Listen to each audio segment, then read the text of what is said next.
Everyone, welcome back to a new school year. It's hard to believe that we're almost 3 weeks in. I guess this is our third week, so it's crazy. Time's flying by. So welcome. Yeah, tired they look. You can. Yeah, no, they do look tired. They're kind of smiling, but not a lot. But anyway, we're all glad you're here, and thank you for all you do for our students and families.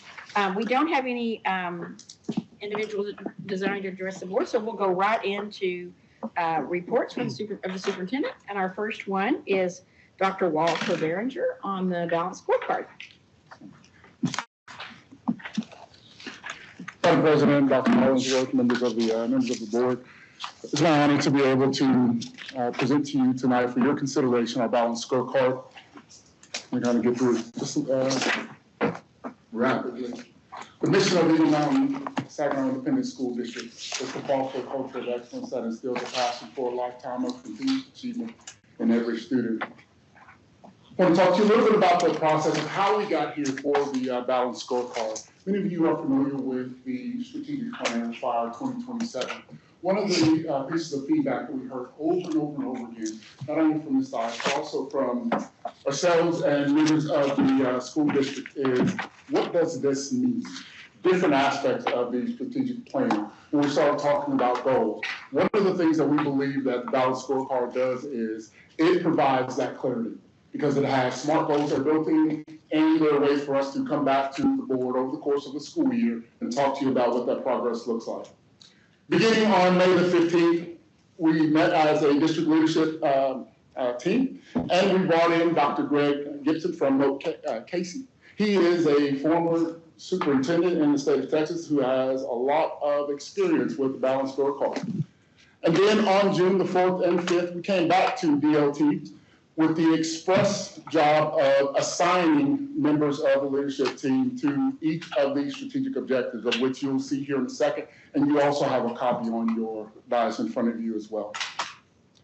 And so part of that job was for them to create a committee of 8 to 12 members of educators and also other stakeholders. And their job was to establish the key actions, how we're going to get each of these strategic objectives accomplished, and then progress measures, which you also hear referred to as lead measures or our formative checks, and then our long-term outcomes or lag measures. And then on July the 22nd, each leader came back and presented the work that they had done with their committee. You will see there in front of you and also here in a second, there are 4 priorities that encapsulate the balanced scorecard for EMS ISD. Priority 1 is student excellence and academics. Priority 2, recruitment and retention of quality staff.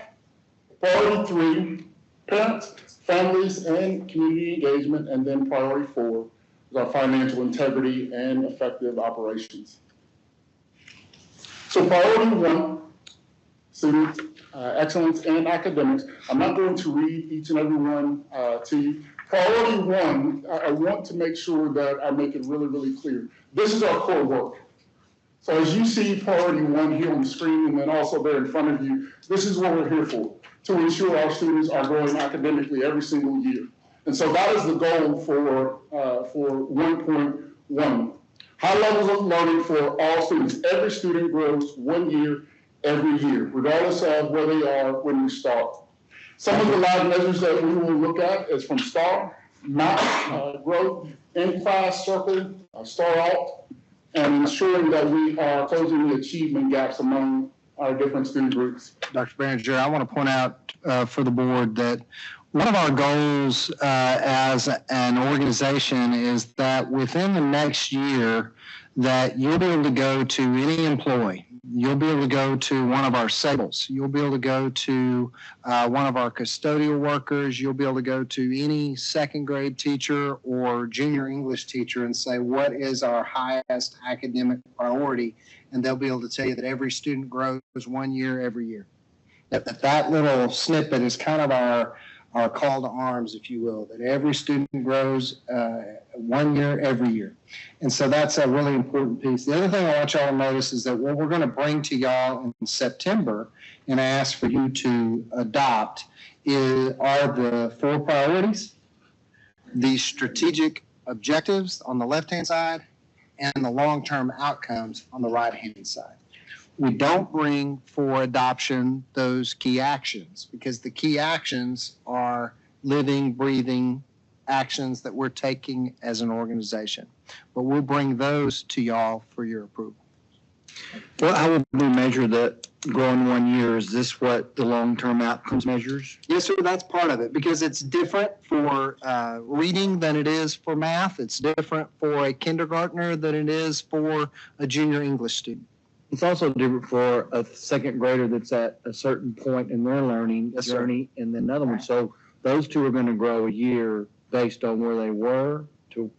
That's right, and it means we have to know where little Steve is to get him a year down the road. And so it is much harder to do than it is to say, but it is something that we want to have great clarity about what we're trying to do with each and every child. And these individual, you said it on the previous slide, but the individual steps then have different milestones that you're looking to reach, and there's measurements associated with all this. So it's not all just a 3-year measurement, as That's a lot right. of these look like. You have individual checkpoints along the way. Right. That's a very good question. One of the things that is not on here is there's a column that is a cascade. And so looking at the goals and the lag measures on the far right-hand side, in the cascade that each department and each campus has, they are able to make their goals and their actions specific to their department, whether it is our police department, safety and security, maintenance and operation, or each of our respective campuses. And our job is to ensure that the goal is in alignment with what that final goal is for the district. These are our district goals. And so in that cascade, I'm able to take on my campus or in my department and set actions to how I'm going to ensure we're going to get to that goal. The reason that we put, I wanted to go back to something you all said a moment ago. The reason that we put the key actions on this document is for you to have a framework and an idea of how we're going to accomplish those. Even though they are not going to be presented to you for your approval, we wanted you to have an idea of the actions that we're going to take to try to get those accomplished. 1.2 is our CCMR. The leader there was Dr. Fahey. I apologize, and I'll ask the leaders to stand up once we get finished so that we can acknowledge their work as well. 1.1 was led by Ms. Sanders and also Mrs. Alloway. 1.2, our CCMR strategic objective. Every student will be college, career, and or military ready by graduation. And then you see the goals there to your far right. 1.3, student engagement. Every student will actively engage through meaningful real-world application, informed choices, and active involvement. So those are students that are involved in co-curricular activities and things that are outside of the scope of just reading, writing, arithmetic. And you see the goals there to your far right, and that was led by Carla Hardy. 1.4 is taking care of the social emotional well-being of our students. Every student will have the opportunity for growth and learning in the core competencies of personal and social development. This was led by Mark Hart and his team and his committee as well. And you see the goals on the far right. And we were able to break those down, or the committee broke those down by different levels. So early elementary, late elementary, and then secondary. 1.5, I'm sure you have heard that attendance is a focus for EMS ISD. And simply put, every student will be present every day. Our goal is by 2029, the attendance rate will be 97.3. Priority 2, recruitment and retention of quality staff. And 2.1 was led by Mr. Mogan. Every staff member will feel valued and supported by their campus and or department. And you see the lab measures and the goals on the far right. 2.2, recruitment, it's led by Dr. Cheney Kern. All positions will be fully staffed with high-quality candidates by the first day of school. You see the SMART goals to your far right. 2.3, professional learning, was led by Ms. Tucker. Every staff member will be empowered through ongoing professional learning to enhance student outcomes and job satisfaction.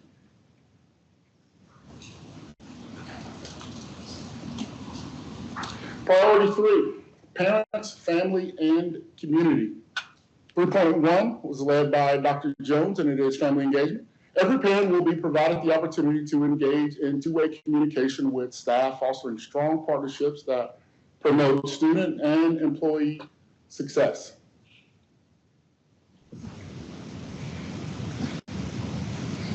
Community engagement and working to ensure that we are being transparent and building trust among our community.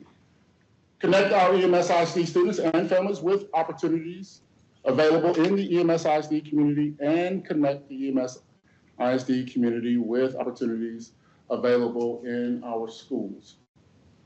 And then again, you see the goals to your far right. 3.3, leader was the Surface and myself. Engagement with strategic partners and other governmental organizations. Strategic partners and governmental organizations will see value in and actively participate in supporting EMS ISD.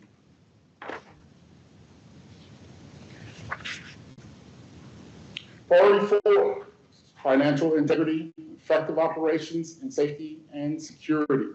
4.1 was led by Dr. Fahey, and it is the systems thinking element of the balanced scorecard. Every campus and department will operate under systemic procedures that ensure alignment to the district mission and goals.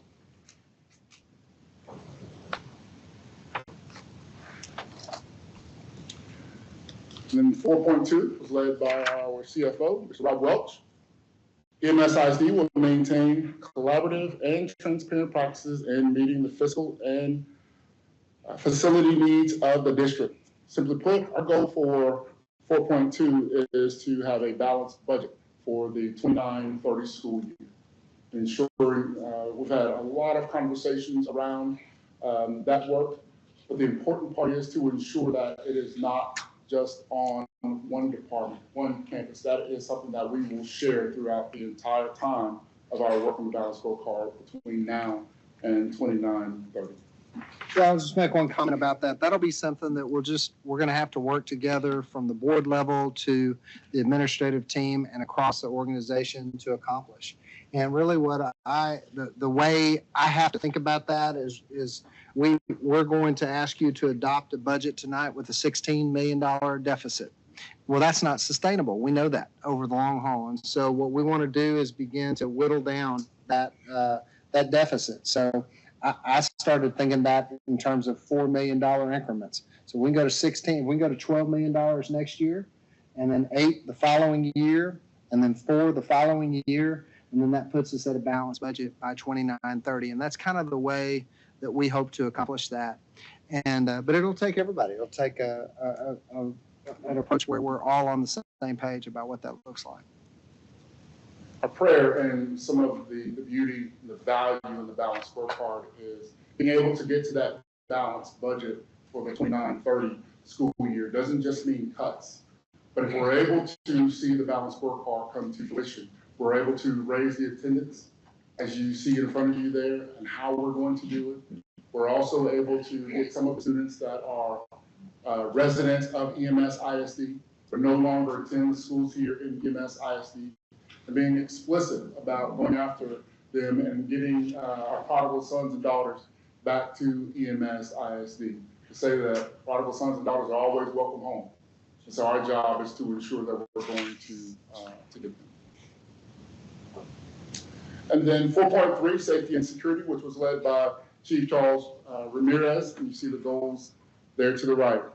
Everyone is safe at school all day, every day. It's a way for us to be successful, not only in our work, but also in our learning, to ensure that that piece is happening. We feel safe in that environment. or take your questions. If you were a leader and you led a committee and a strategic objective for the balanced scorecard, would you all stand and allow us to tell you thank you?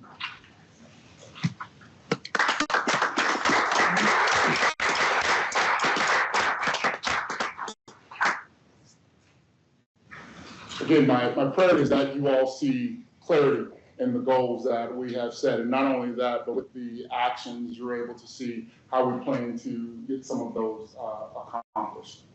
So any questions? I just had a question on how you kind of came up with those long-term goals. And some of them seem more aggressive than others, and almost none of them are as aggressive as the statement is to the left, because you'd expect them to all be 100% based on how we worded the statement. So that was work that was done by each committee. And so each committee used different data points, and then some of them, they didn't have necessarily data points. And so they had to, because you saw, I can't remember which one it is, but it was from like 0 to 75%. Because if it had a 0, we did not have a baseline to be able to create it. So each one of those strategic objectives, Ms. Rainey, that was done in the committee. So without being able to answer a specific one, because we have them here, that's the answer that I Really good question. One of the things that I want to point out is while the balanced scorecard is written in a fashion where we look at 4-year increments, so we're looking at projecting out to 29-30, that's not an end game for each one of these. For example, we may very well continue with priority 1.1 moving into 2030-31. It's just at that point, your long-term outcome is going to have changed. It will be more aspirational. So we're going to do everything we can to hit that mark by 29-30, but that doesn't mean we're finished. So that's a really good question. Also, there seem to be some different or new terms, I guess, at least to me. Yes, sir. So are those going to be further defined as we walk through this different? I'll give you an example. Teacher meeting their SLO goals on T-tests will increase from the baseline, whatever that is, to 90% by 2029. Yeah, so that's a student learning outcome, and yes, sir, it absolutely will be. And those are things that one of the things that we're talking to our staff about and want you all to be aware as well. Each and every board meeting, we will begin to bring y'all starting in October. So assuming the board approves these in September, starting in October, we will bring you an update on the balanced scorecard every board meeting. And it will be focused on a different priority. And so each of those times will offer the board an opportunity to dig in on that particular priority. And it will offer Dr. Behringer or whomever happens to be, what's priority 4, you're going to hear from Cleet or you're going to hear from Rob.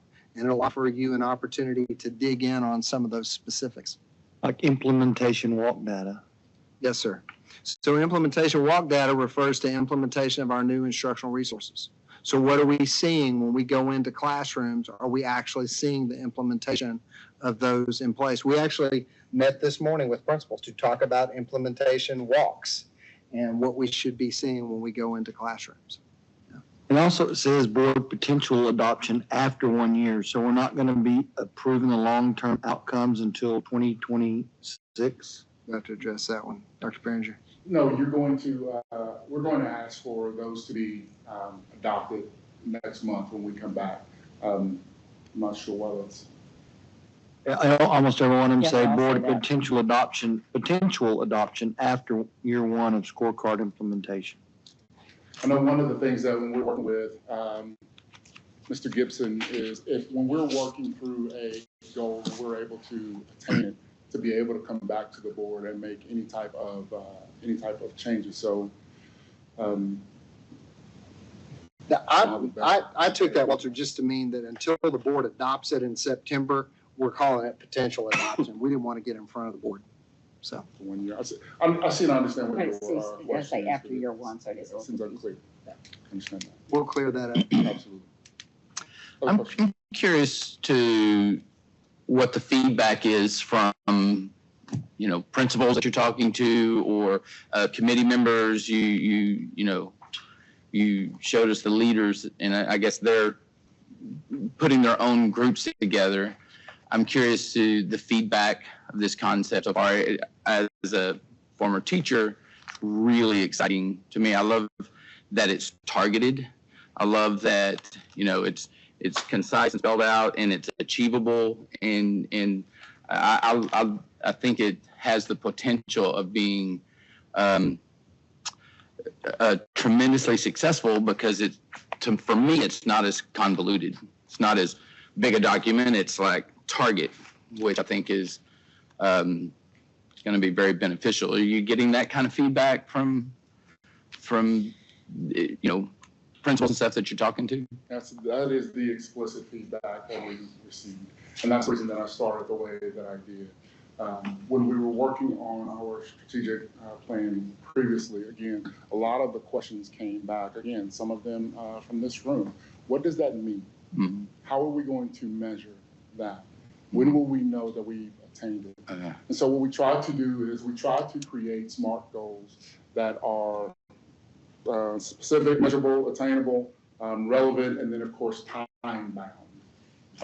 That way everyone knows what we are trying to accomplish and has an expectation of when we expect to get there.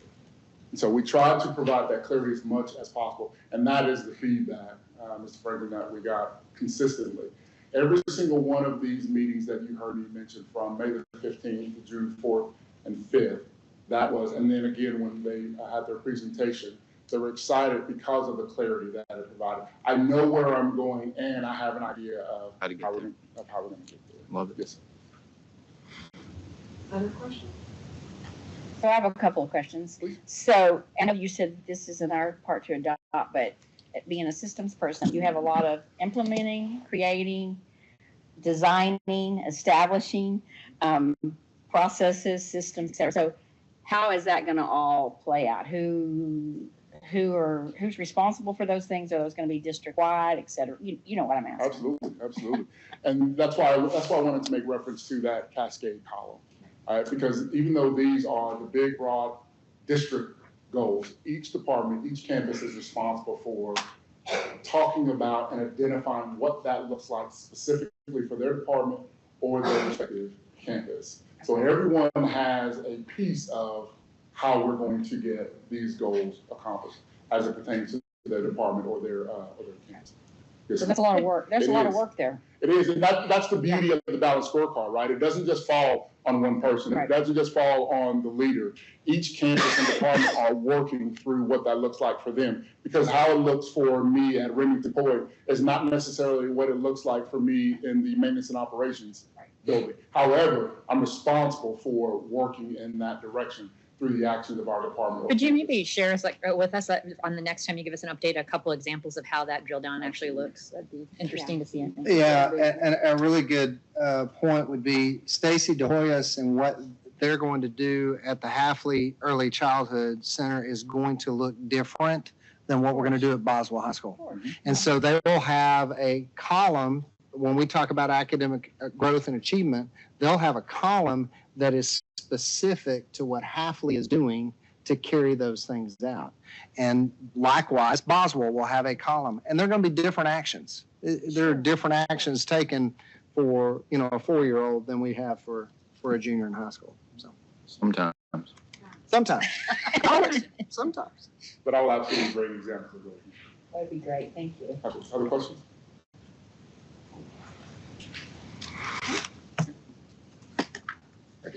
Thanks, Dr. Bringer. I believe that you have additional. There's just an additional piece. The Bringer Show continues. The Behringer Show continues for new course proposals.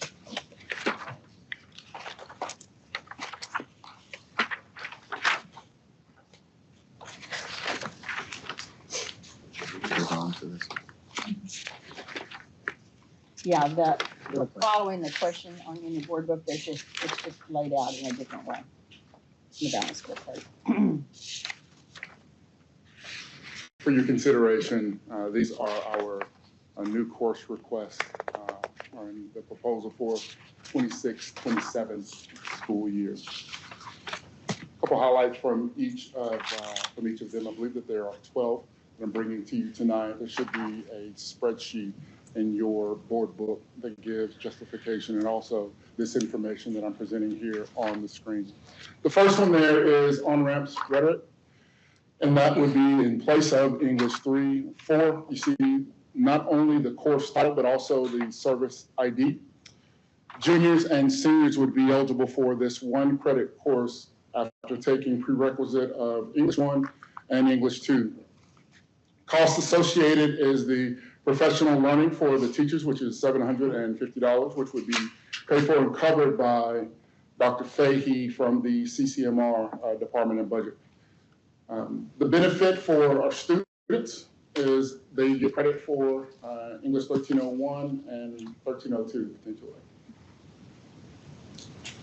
On-ramps, U.S. history. Again, you see the state course title and ID number. Eligible 11th graders for this 1 credit course. There's no prerequisite. The same cost associated with this one as well.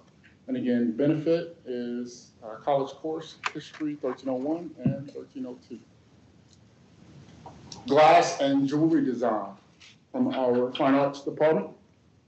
And the course title and service ID number are there, which is Art 4 and Jewelry 3. Juniors and seniors would be eligible for this 1 credit course after taking the prerequisite of Art 1, Sculpture 2, or Advanced Drawing 2, or by teacher recommendation. And then the cost, which is in alignment with our other advanced level art classes, $50 per student. Yearbook, commercial photography 1. And moving this to our CTE department, you see the state course title and service ID number. High school students, 9th through 12th grade, are eligible for this 1 credit course, no prerequisite. And the benefit is the CTE weighted funding for being under the CTE umbrella. Same thing for yearbook, commercial photography 2.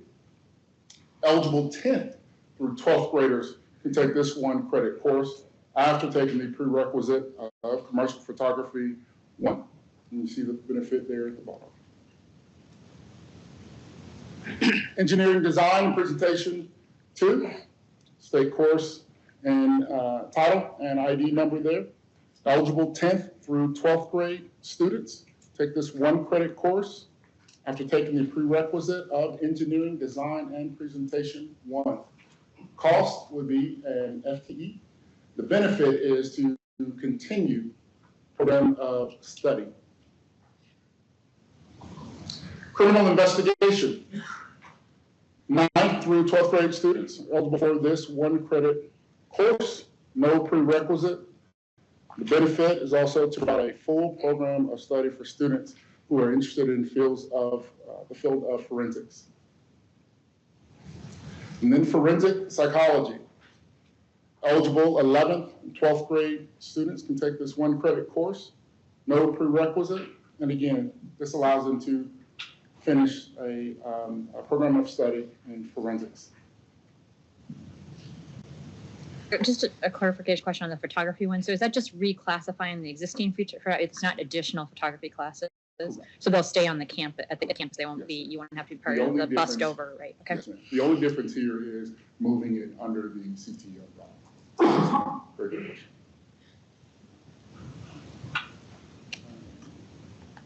Forensic psychology, I believe I finished this one again. Allow them to finish a program of study in the field of forensics. Eligible juniors and seniors to take this course. Yearbook, graphic design and illustration 1. 9th through 12th grade high school students are eligible for this 1 credit course as well.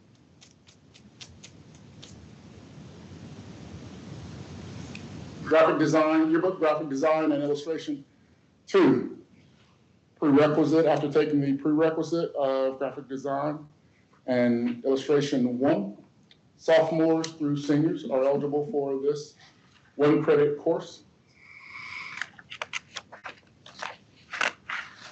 AP Pre-Calculus. AP Pre-Calculus. Right now we offer And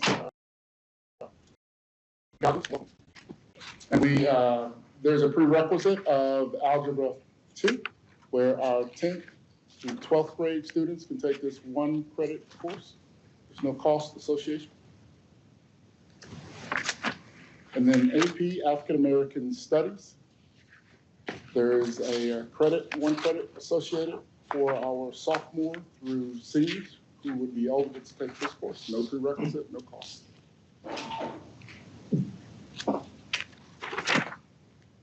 Questions? Do we have on that one, do we have an African American studies right now? We do not. Do we have any other race group studies, like the Latino? We have European AP studies, we have European AP geography, and I have to check this. Okay. That's interesting to me that we'd go there first, since we're, 40% Latino, approximately, 18% African American. Interesting. All right. These are AP, so they're tied to AP offerings, right, by this, okay. Are there other Are there others? that are available that are other demographic group? Oh, okay. They're not. Those are the only two right now. European history and African American history. The new one They're has, offered by college boards. gotcha. So that's the reason. Could be the reason. Excellent. Questions? Dr. Barrington, thank you so much. We appreciate it. Okay, our next report is the operations report. Mr. Lee, please. President Tolbert, members of the board, Dr. Hollingsworth, I am excited to be up here in Cleet's absence today to present to you the construction update. So without further ado, we'll go to Wayside Middle School. We've got 134 days before students enter into these doors. It's hard to believe. We've got a lot going on. I love the way you said that. We got a lot to do. Until they enter into those doors, not until they're supposed to, but until they do. So first picture here you can see is the aerial facing east of the campus. Throughout the entire construction process, you've kind of seen how we've sequenced this project. Going from the left side, which is the gym, what we call Area D, working our way all the way to the academic wing, which is Area C. Right now, our critical path items are closing up the building so that we can then energize all of our electrical panels throughout the building, get permanent power, and then do our startup on our rooftop equipment, our mechanical equipment to start our finishes. Again, here on the left, we've got the front view of the science wing. You can see the masonry is going up. The picture in the middle here, we are working on a lot of the site grading for the final pour of the back drive. And here again, another picture of that science wing. You see the stonework, the masonry. This is big so that we can get the scaffolds out of the way and start doing some of our fine grading around the building. Here in the middle, you've got a picture of some flat work that was actually poured this morning. If you drove by, you saw a pump truck going on. We were pouring that section of flat work. And then on the top right is just a canopy where the bus drop-off will be located out in front of the Danny B. Jordan gym. Here on the left, you can see some of the topsoil's already started. We got those nice berms in the middle of our islands. A lot of the soil for the fine grading has started over in that area. And then in the cafeteria, a lot of the ceiling work is in progress.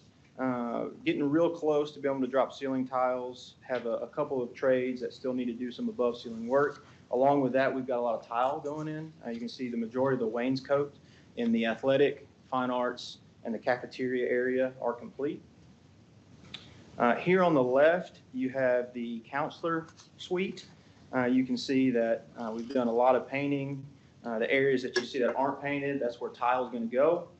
And here on the right, you have the main reception area. You see some cable being pulled as they start to bring in some of the ceiling grid to start ceiling tile work.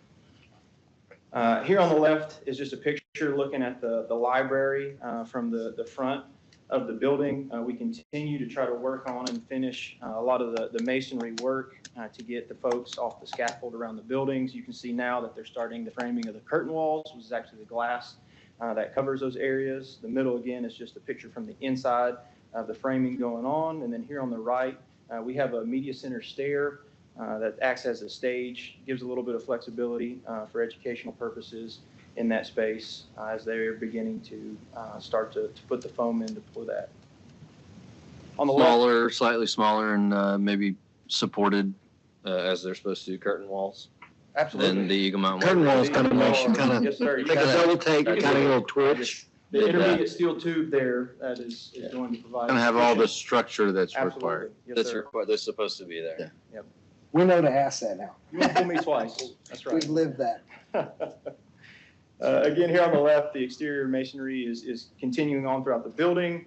You can see the wood look metal soffits going in around the fine arts wing. And then here on the right, we've just got our blocking going up as we continue on with the roofing work. That's what the fascia will attach to.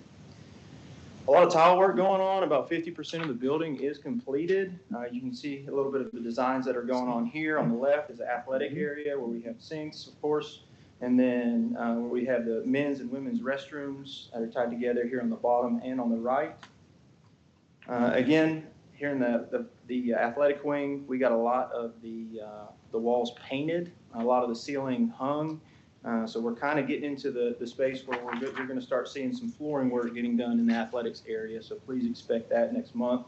And then a couple of views of classrooms where our painters going through, doing their tape bed, and preparing for the actual coat of paint. Project updates, Eagle Mountain High School. Core continues to make progress with subcontractors through punch list items. I know it's something that we kind of present to you every month, but we've narrowed that down to about 30 items. Most of those they're waiting on some materials, some of the wood look metal soffits that had been damaged as the electrician was doing some work. So we're just waiting on some of those materials. Excited to say that Dick and Heidi Elkins Ag Science Complex is going to be starting any time now. Right now, we're waiting on POG to finalize their SWIP, Stormwater Pollution Protection Plan, get that to the city so we can acquire a grading permit. We're hoping to get that by next week. But with the city, sometimes those things are hard to forecast. So we've got some timelines listed for you here on all of our project updates, just so you can kind of track what we're tracking with in construction. A lot of these are goals and they are subject to change. So I just want to make sure that's clear. So starting in September 25, finishing in August of 2026. And then we got the Saginaw High School renovations. We actually acquired qualifications for the first part of the CMAR process today. So we'll be coming to you in September to award a contractor, or at least to recommend one to you. And again, that's to start in January of 2026 and conclude in August of 2028. A multi-phase project that'll last a little while. And then we have Elementary 19. Some developing news there. We've actually got a pre-development conference with the city scheduled September 16th. And so our goal and our conversation with them is to hopefully start that early next year and to have it open by August of 2027. Watson High School, we are concluding the schematic design of Watson, which is a 4-classroom addition and a small cafeteria expansion. Timeline is from June 26 to June 2027. In October, I'll be coming to you for procurement method. Saginaw Elementary, we've done some visits with VLK, looking at some of the historical schools around the Metroplex, primarily in Fort Worth ISD, to kind of get some design ideas. Estimated construction timeline for that is June 2027 to June 2029. But we're still arguing about that a little bit, aren't we? Yeah. We are. I'm still pushing a little bit for that one. Yes, sir. Just 28. Just 28 would be a little better. We'll see what we can do. Yes, sir. Well, to try to do those two, the middle school, I mean, that's. It's a lot. It is. It's a lot. And it's a lot to get Saginaw Elementary finished in that Yes. timeline too. However, sure would be nice. Yes, it will. We're still talking. Absolutely. If it can be done, we'll figure out a way. Stephen G. Newcomb Middle School. Again, we're working with a developer and the city on that project. Just a little update from the city that they provided here recently. They acquired some permits from Texas Department of Transportation in order to run their water line within their easement. So that was kind of a big how for the city on how they were going to run that line. This is for the first phase, which is from the Dozier water plant to Boat Club Road, kind of where that bend is next to Chewy's. That's for the first phase. Phase 2 is from that point on at Boat Club. up to Bonds Ranch, just so you have a little bit of understanding of the phases. But that is scheduled to bid next month. Is that going to So stay in the right of way, or are they going to cut across country anywhere to stay in the right of way all the way around? The goal is to stay in the right of way. I don't have, it's, there's a lot going on there. That's a And- lot. Yep. And timing of that completed, the phase two, that's what, we have to have phase two complete, right? In phase. Before we can start on Newcomb Middle School. So phase, and this is, there's multiple parts here. So That's only phase, to Bonds phase Ranch. two is from Boat Club to Bonds Ranch. Uh-huh. And that is the point in which the developer will tie into. But phase one is actual connection to the water plant to phase two. Okay, So until phase one is completed yes. and that water, Yep. that line is pressurized, then, we're, Right. that's what we're ultimately waiting on. So phase one is kind of the driver in all of that. And are they sizing that line big enough for other people to pull off of that between phase one and all the way to phase two? So That has to ultimately, be- that line is supposed to work its way to Newark. So Okay. there's 4 phases. Phase 3 is from Bonds Ranch to Peden off of Mhm. 287. And then from there, it kind of snakes its way up. And that's what we'll tie into is phase three. No, sir. No? No, sir. So we'll actually tie into phase Phase 2. two? Okay. The developer will need to get a handful of easements, bring it over to the west, and then up to their, Okay. to their property. Okay. Which will- And we're still waiting also on the developers phase two. Platting, correct? That's correct. Yeah. So the developer is allowed to continue with phase one based off of that Northside 3 is what I believe it's called, which is the Lago Vista development is currently fed off of, just to give you a point of reference there. So they're allowed to continue phase one with that water source, which it's only a third of the actual 4-phase development. Phase 2 is where we're located, and for that, they're going to need the extended water line off of this 54-inch main water improvement project. 54-inch main. 54-inch main. Okay. Some of this is, and just, I know the community's frustrated about just the delay in this, but some of this is just beyond our control. It just really is. I mean, we've worked really closely with city officials and also with county officials, and that's helped. And I think it's moving the ball forward, but, developers have slowed. They have taken a slower tact over the last 6-7 months, and that's impacted us as well. But I believe that this is a timeline that we really can deliver on based upon everything we're hearing.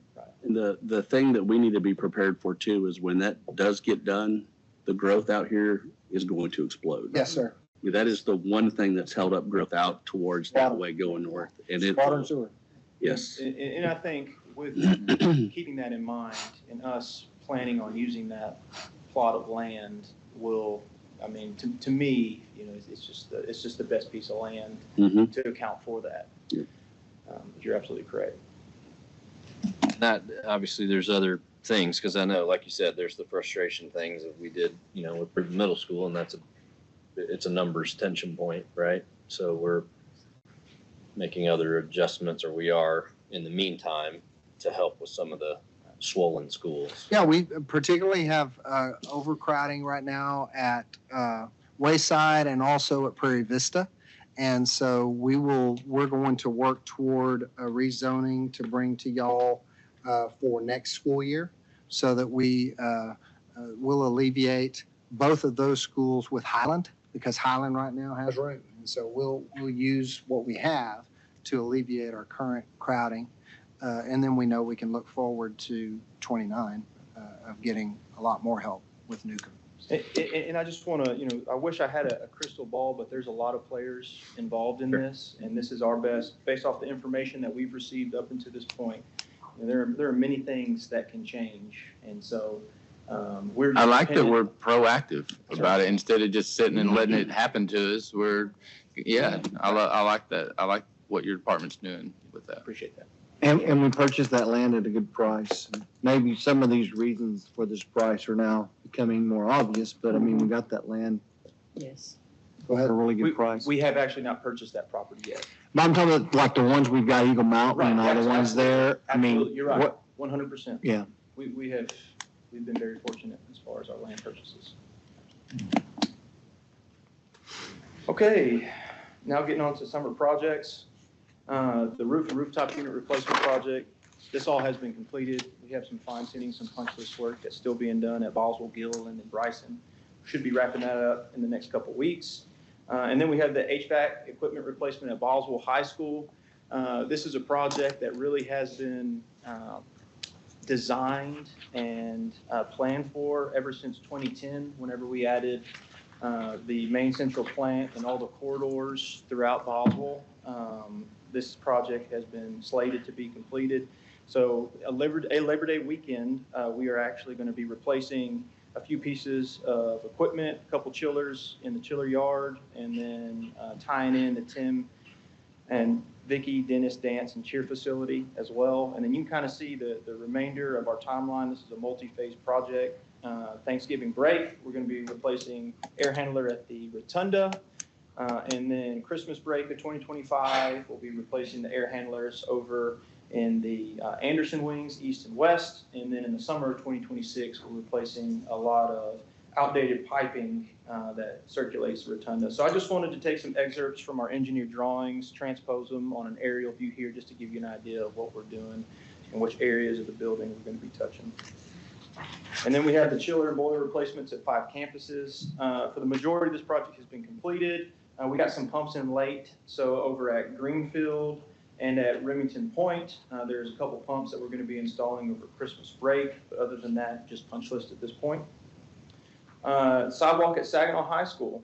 So we have taken to the sky now as a construction department. Mr. Hardesty has got himself a drone. So we are elevating our images. You can see this is the sidewalk along Basswood. This is something that we've been working with the city for a while on making pedestrian traffic safer for our kids in this community.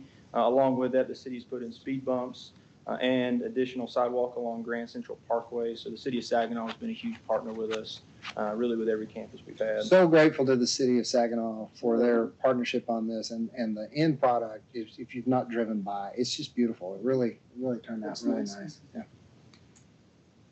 Marquee signs at secondary campuses. Here's a couple pictures, Ed Wilkie and Creekview Middle School. Unfortunately, we had some delays on getting the actual cabinet and marquee, so we are looking at completing that in September. Playground resurfacing at multiple campuses. These turned out awesome.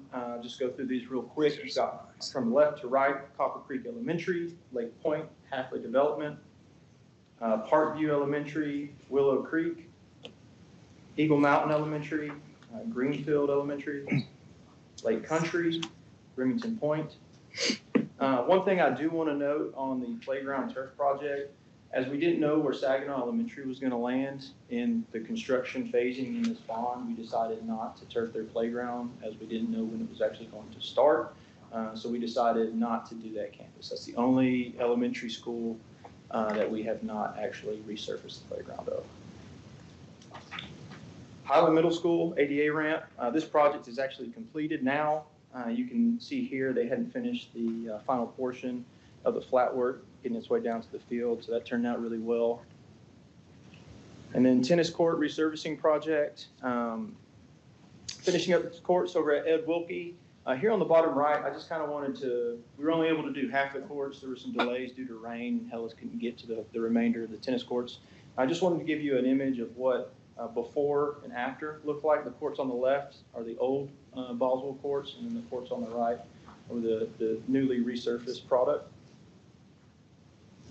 So with that being said, any questions? Yep. Just one quick one. If outside of weather delays, are you worried about Wayside at all? Anything to worry about? The contractor is confident that we are going to meet our schedule.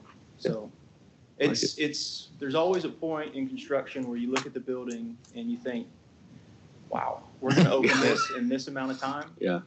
And we always pull through. Big ticket items are here already and that type of. Yes. Okay. We got the long lead items. There's a couple of long lead items that we're still, like the elevator, science lab, casework, minimal things that we can overcome if it gets pushed a little bit, but we're figuring out a plan. So as of this point now, I've got no concerns. Excellent.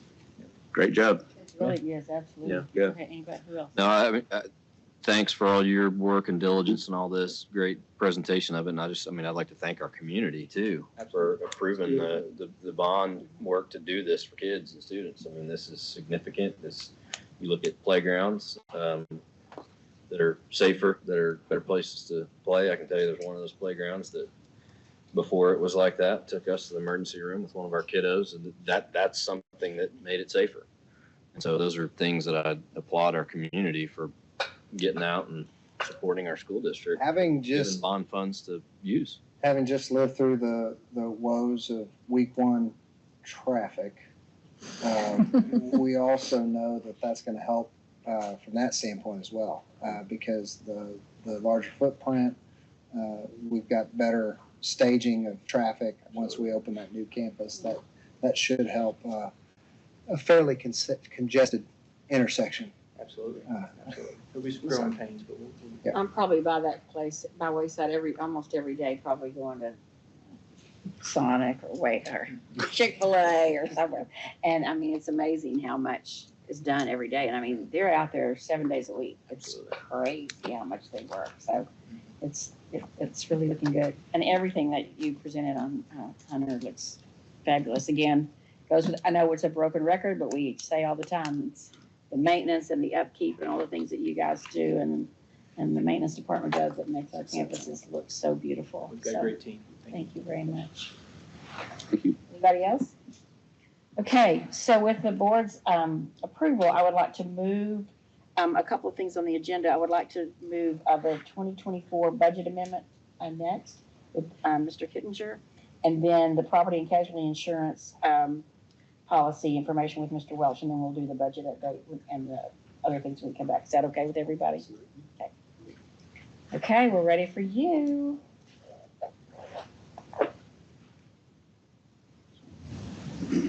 Doug, it's a beautiful graphic you have here. Good evening, President Tolbert, Dr. Hollingsworth, members of the board. I present to you our final budget amendments for the 24-25 school year. Several drivers that we had for this budget amendment were updates to final property values, which affects our income from taxes. That's on both 199 and 599. We had changes to our expected state revenues, mainly due to increased special populations.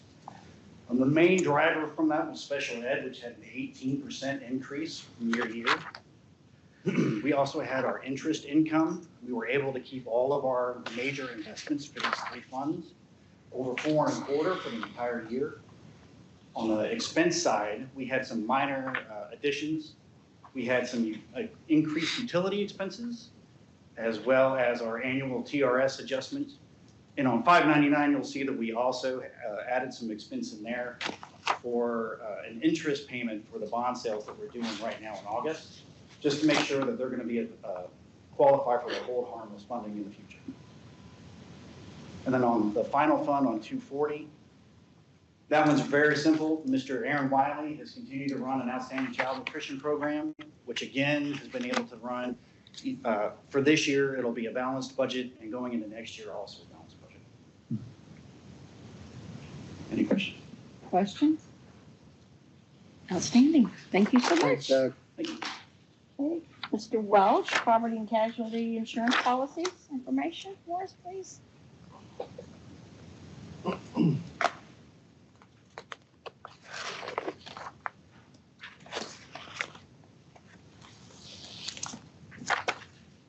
We're jumping to that right now. So again, President Tolbert, members of the board, Dr. Hosworth, it is an absolute pleasure to be before you tonight. And so in regards to our property and casualty insurance policies, as y'all know, these come about, they have a very short window before the offers expire because of the intense competition that we work with within this market. And so you'll see a report tonight as well as an action item later tonight to put these policies in effect for their September 1 start date. We usually look at the property policy first. That's usually 90% of our overall property and casualty policy. And here we have our total insured value was $1.675 or $676 billion of property that we insure with, under this policy. It's based off of a deductible of $100,000 per occurrence and 2% wind and hail per building. Our policy limit currently is $600 million. Our renewal on that policy limit in the TIVs was just under $5 million. That's $4,975,664. In the course of that, we also asked for an increase to our policy limit, and to move that from 600 million to 700 million would be an additional $78,668. That's obviously something we want to look at as we continue to add square footage, as we see replacement costs go up. That it makes sense. That move from 600 million, that's roughly about 35.8% of coverage of our facilities. The move to 700 million would put us about 41.8%. Do we have any stretch the district that exceeds 41.8? Like, I guess the risk is a storm that comes through and hits the administration building, Hollenstein, the Chisholm, and Marine Creek, and then the ag building that we're building. Yeah. Is that any? So I think 700 million would capture that scenario as we look at those pockets that have multiple campuses within them, where if we did have a storm and it takes out multiple or hits multiple buildings. This amount is, I feel like that puts us in a safe spot. Is our biggest risk this area here we're in? It is. Okay. It is. We have several others, but this is the most concentrated. The others are a little, not as grouped as tight, but definitely still a risk. So, okay. And as we add, again, we may be back next year and look at maybe increasing more as we bring more square footage online. So, and just a reminder, with that much property to insure, it takes multiple carriers to cover that, because they very much isolate the amount of risk that they put into any one given market.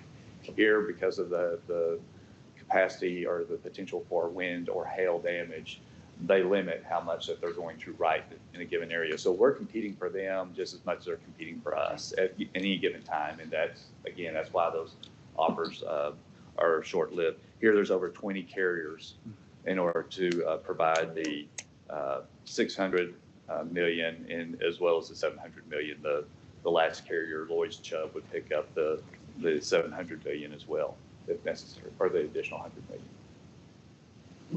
million.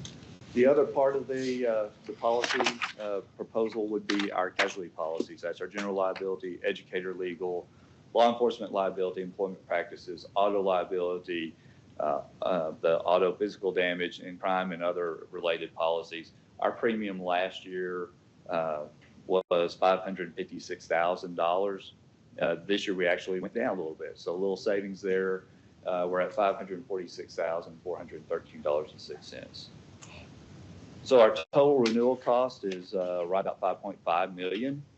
Plus, if we want to increase up from the 600 million to the 700 million, that's the additional 78,000. So our total cost that we'd be proposing tonight is to the $5,600,744.35, and that is actually a savings over the prior year of about $423,000. With that, if there's any questions, I'd be happy to answer them. When you said savings over prior year, it is with both with the moving to the 700,000 and that, right? That is correct. Yes. Thank you. Thank you. Okay, it is currently 5:59 p.m. on August 25th, 2025. The board will now convene in a closed meeting pursuant to the following sections of the Texas Open Meetings Act. Section 551.071 for the purpose of private consultation with the board's attorney regarding pending litigation or a settlement offer. Section 551.072 for the purpose of deliberating on a purchase, exchange, lease, or value of real property. Section 551.074 for the purpose of deliberating the appointment, employment, reassignment duties, or dismissal of a public officer or employee. Section 551.076 for the purpose of deliberations regarding the deployment or specific occasions of implementation or security audits. We will be going over the safety and security update and reviewing our district emergency operating procedures. And section 551.0821 to discuss specific personal identifying information about a student. Thank you.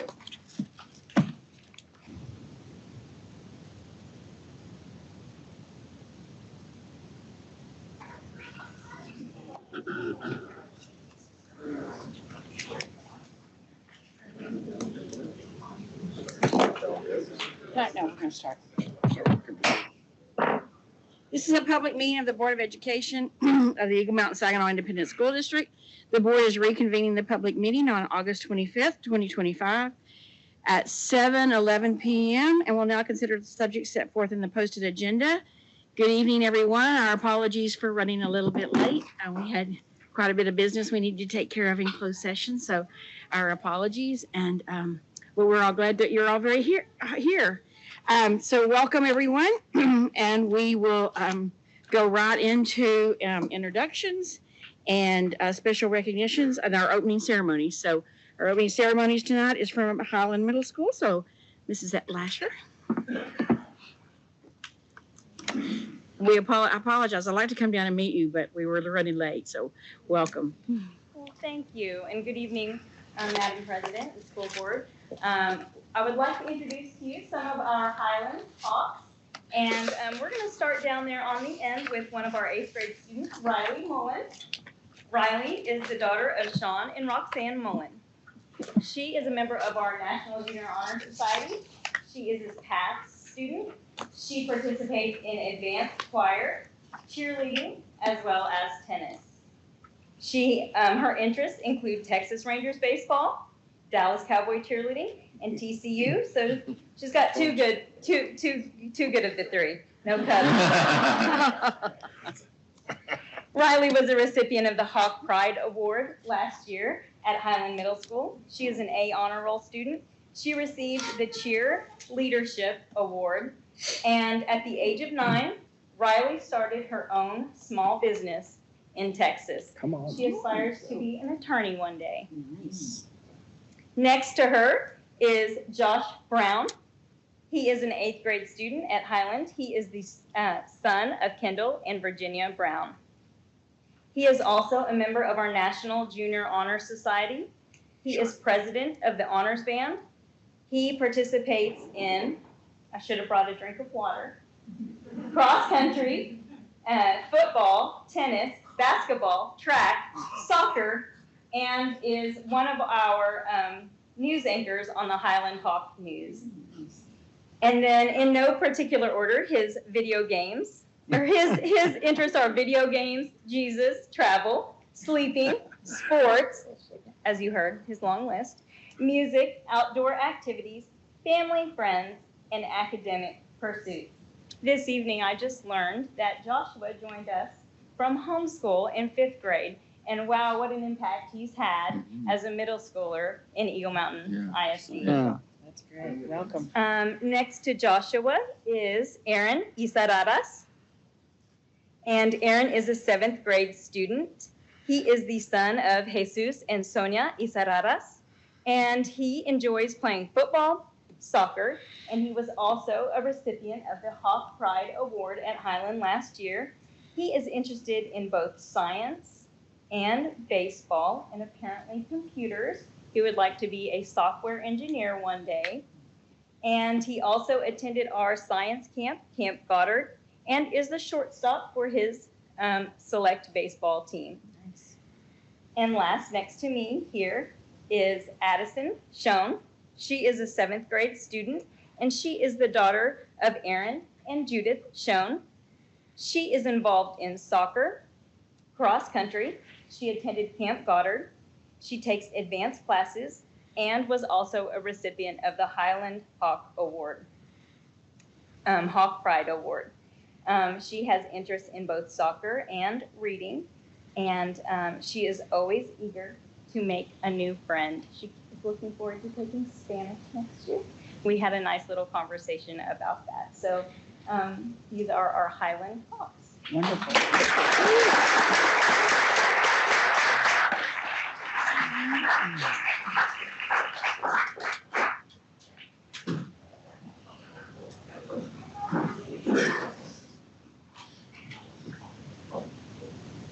Pledge allegiance to the flag of the United States of America and to the republic for which it stands, one nation, under God, indivisible, with liberty and justice for all.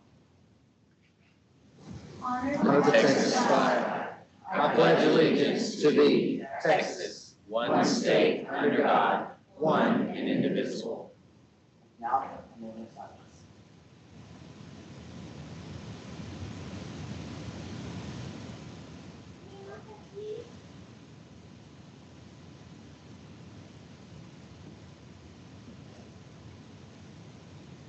thank you.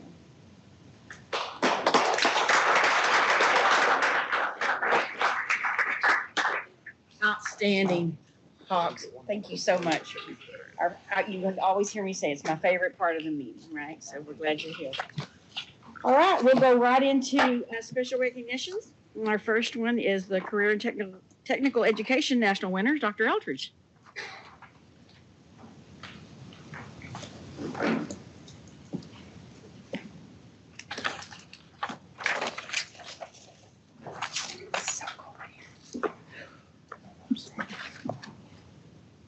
Good evening, President Tolbert, members of the board, Dr. Hollingsworth, and leadership team. Tonight, we are beyond honored to recognize several students who have achieved remarkable success both at the national and international level through their career and technical education courses and student organizations. These students have demonstrated outstanding skill, leadership, and dedication in highly competitive events, and I do mean highly. They're hard. They're really hard. Bringing home top honors while representing EMS ISD, their campuses, their families, and the state of Texas. Their accomplishments not only highlight their individual talents, but also showcase the strength of our CTE programs and the teachers and mentors who help them and guide them along their way. We are so proud to celebrate their achievements with you tonight. I am pleased to share the outstanding achievement from one of our 2025 Boswell High School graduates, Daniel Dries, to my right. This summer, Daniel represented Eagle Mountain Saginaw ISD at the Skills USA National Leadership and Skills Conference in Atlanta, competing in the highly technical field of internetworking, and came home as the national champion. Yeah. Daniel's gold medal made him the top high school competitor in the nation. Internetworking is one of the most challenging competitions requiring advanced skills in networking design, configuration, troubleshooting, and cybersecurity. His success showcased his talent, his preparation, and dedication. I'd like to say congratulations to Daniel, recognize his teacher and sponsor, Mr. Michael Ritchie.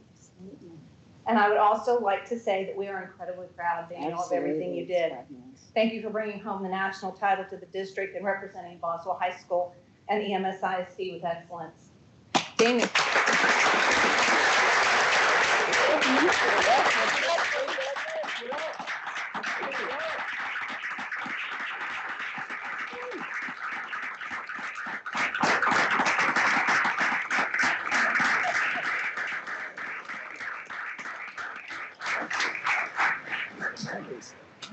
Daniel is currently attending Tarrant County College and will be moving on to either UTA or UNT. And he's going to be keeping us all safe because he's going to be majoring in cybersecurity.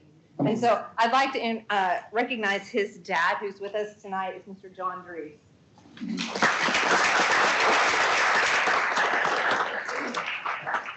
Our next champion to be honored is to my left, Destiny Corner, a senior at Boswell High School. And yes, she is coming back.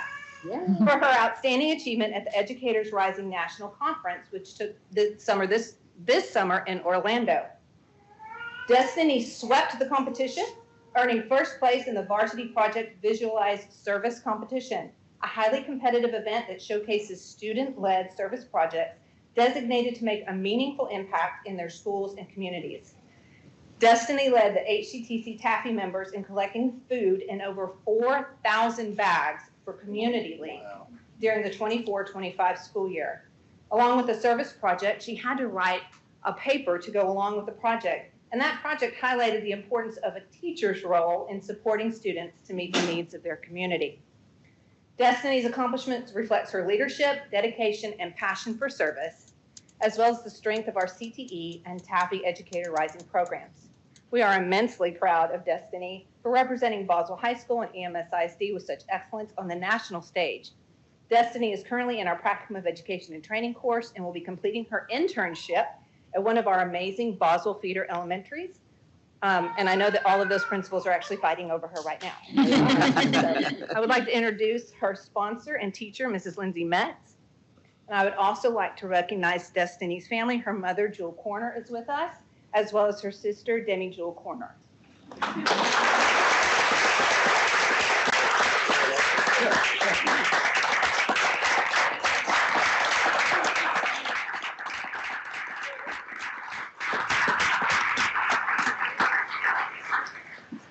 Our next two champions achieved international distinction this summer. Serenity Wilson, 2025 graduate of Boswell High School, and Jackson Diekman, 2025 graduate of Chisholm Trail High School, were named international team champions at the NASA International Space Settlement Design Competition, which took place at the Kennedy Space Center. If that sounds hard to say, it's even harder to accomplish. Though he will always be a Ranger, Jackson is now also a Shocker at Wichita State University and unable to be with us this evening. The ISSDC competition brings together top engineering students from around the world and simulates the experience of working on an aerospace industry proposal team, complete with corporate roles and realistic pressures. Participants collaborate within companies to respond to an RFP, crafting designs for a space settlement using plausible near-future technologies. The challenge requires innovation, collaboration, and advanced engineering skills. After the design phase, each team presents to an esteemed panel of engineers and industry professionals. If that doesn't sound like pressure packed, they had to do it in 24 hours. Wow. Wow. I think Serenity will tell you she didn't sleep the entire weekend. Within their company, Jackson served as the director of structural engineering, and Serenity served as the director of operations, as well as being chosen by the team to present their proposal. We are extremely proud of Serenity and Jackson for representing Eagle Mountain Saginaw, their schools, and the state on the global stage. Their sponsor and teacher is Mr. Rick Griffith, who's here with us tonight. As Jackson is attending Wichita State, he is majoring in aerospace engineering.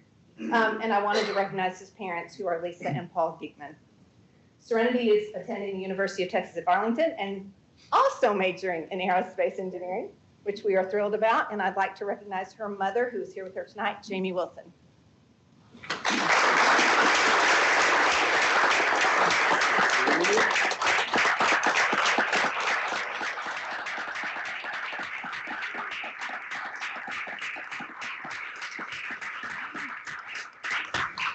We want to congratulate these outstanding young people on their incredible accomplishments. We'd also like to thank you, the board, for allowing us these opportunities. This happens because you support them, and you support every student, regardless of what their dreams or their passions are. You support every one of them, and I just want to thank you, and I know the students thank you as well.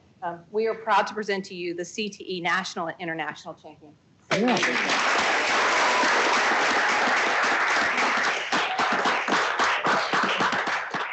Again, we are proud of you all. Congratulations, and you make us all proud. You make us very proud. So keep up the good work. We look forward to seeing where you land in 4 or 5 years, right? So that's great. Thank you. Thank you.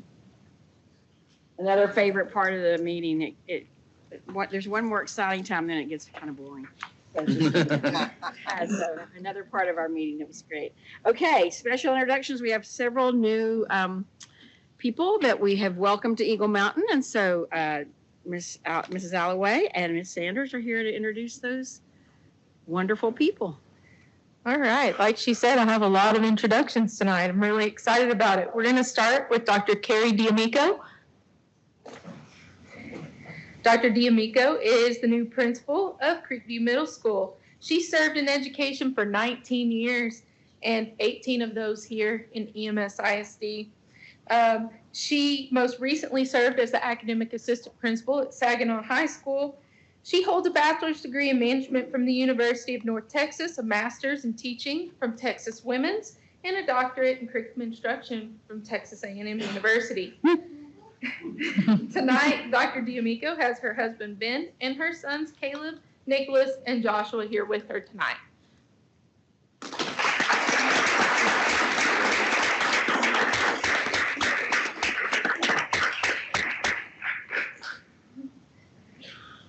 All right, next I have Dr. Kendrick Johnson. Sorry.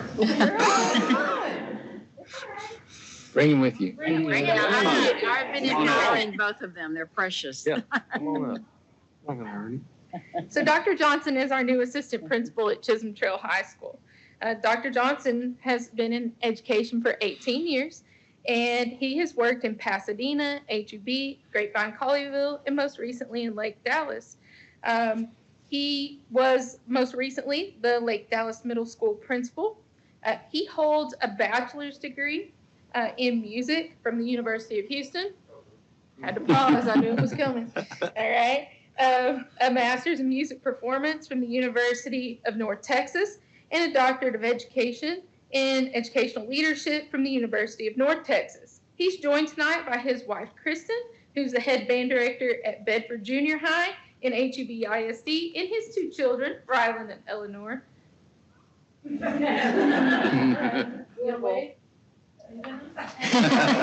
you very much for helping me welcome Dr. Kendrick Johnson.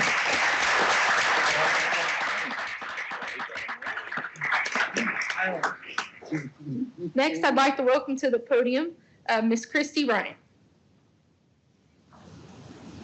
Miss Ryan is the new assistant principal at Ed Wilkie Middle School. She spent 10 years in education, where she taught family consumer science in Lake Worth and Northwest ISDs. Miss Ryan earned her bachelor's degree in business administration from Northwestern State and her master's in educational leadership from West Texas A&M University. She's joined here tonight by her husband, Robert, who is also an educator. They together, their family, are dedicated to the field of education, and she is thankful for her family for supporting her in this transition to the Badger family. Welcome.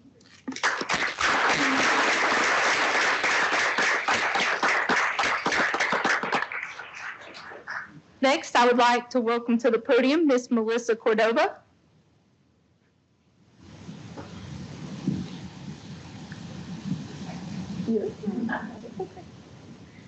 Ms. Cordova is our new academic assistant principal at Saginaw High School. She has 21 years in education, with 18 of those here in EMS ISD. 18 is our theme tonight. Y'all noticing that?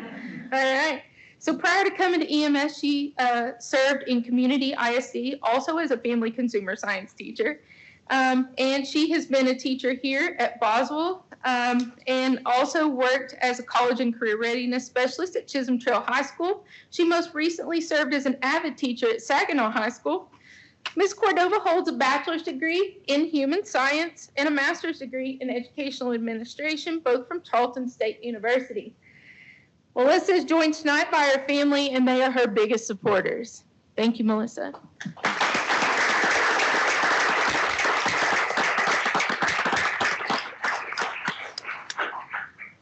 Next, I would like to welcome Dr. Faith Turner.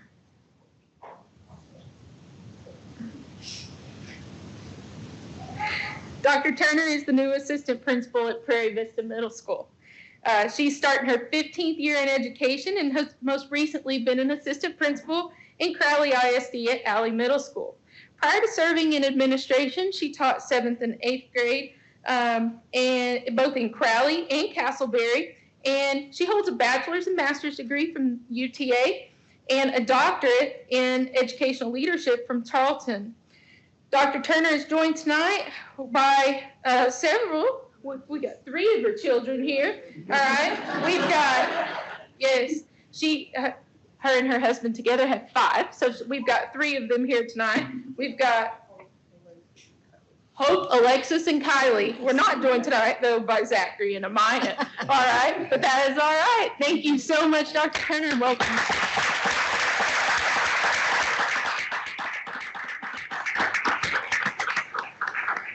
All right, right next, we have Jen Randall.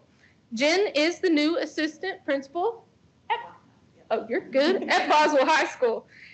Ms. Randall is in her 23rd year in education, and she holds a bachelor's degree from the University of Nebraska and a master's in educational leadership from the University of North Texas. Jen served as the head choir director at Carroll Senior High and has led an award-winning program in both Texas and South Dakota. She's been the curriculum lead for fine arts as well as a department coordinator prior to her new role at Boswell High School as an assistant principal. Jen and her husband, Tim, are proud parents of Ben, a graduating senior, and Owen, a sixth grader.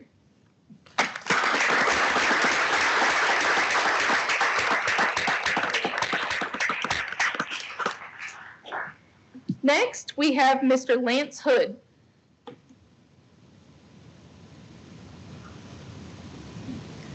Lance is the new assistant principal at Marine Creek Middle School. Mr. Hood has 10 years in education, serving as a teacher in Dallas, Mesquite, Grand Prairie, and Mansfield ISDs. He most recently served as an assistant principal intern at Mansfield Lake Ridge High School. He holds a bachelor's degree from Texas A&M, an MBA from the University of Dallas. He and his wife, Rachel, have been married for 25 years, and together they have 4 children ranging from 22 to 15. Thank you for helping me welcome our assistant principals and principals.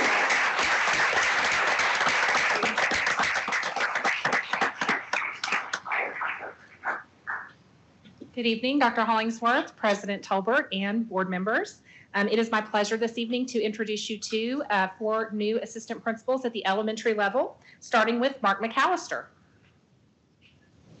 Mr. McAllister is the new assistant principal at Chisholm Ridge Elementary School. He attended Abilene Christian University with a bachelor's degree in human communication, the University of Texas at Arlington, where he received his elementary education certification, and the University of North Texas Tyler, where he received his master's in educational leadership. Away from work, Mr. McAllister and his wife, Jessica, who is here this evening, like to spend time with their 3 kids, ages 22, 17, and 13. And they like to spend a lot of time outdoors. He's a bird watcher. I am. Yeah. And thank you so much for helping me welcome Mr. McAllister.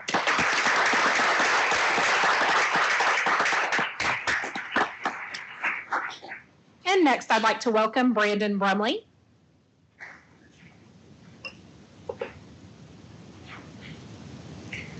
Mr. Brumley is the new assistant principal of Remington Point Elementary. He brings 12 years in elementary education, including 10 years as a teacher and 2 years as an assistant principal in Birdville ISD. He holds a bachelor's degree from Texas Christian University and a master's degree in educational leadership from the University of Texas at Arlington. Mr. Brumley is passionate about building strong relationships and creating a positive and strong school culture. He and his wife, Alex, who is here this evening, she's a former educator, actually was in EMS ISD, and she currently leads a student flight program for a local aviation company. And they live in EMS ISD community with their Bernedoodle, Teddy, and their tuxedo cat, Domino. Thank you for helping me welcome Brandon Brumley.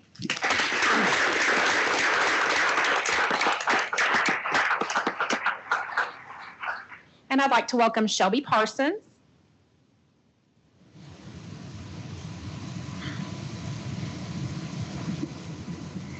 Ms. Parsons is the new assistant principal of Greenfield Elementary School. She is a proud Texas native and graduate of South Grand Prairie High School. Her passion for education led her to the University of Texas at Arlington, where she pursued her dream of becoming an elementary educator. She later earned her master's degree in leadership and technology, further strengthening her ability to support students and teachers. She's excited to bring her instructional expertise and deep commitment to student growth in her new role at the same campus where she has served most recently as the reading instructional coach. The Eagle Mountain Saginaw community has become home for her and her family. They have an active lifestyle and love taking their dogs on new adventures. Welcome, Shelby Parsons.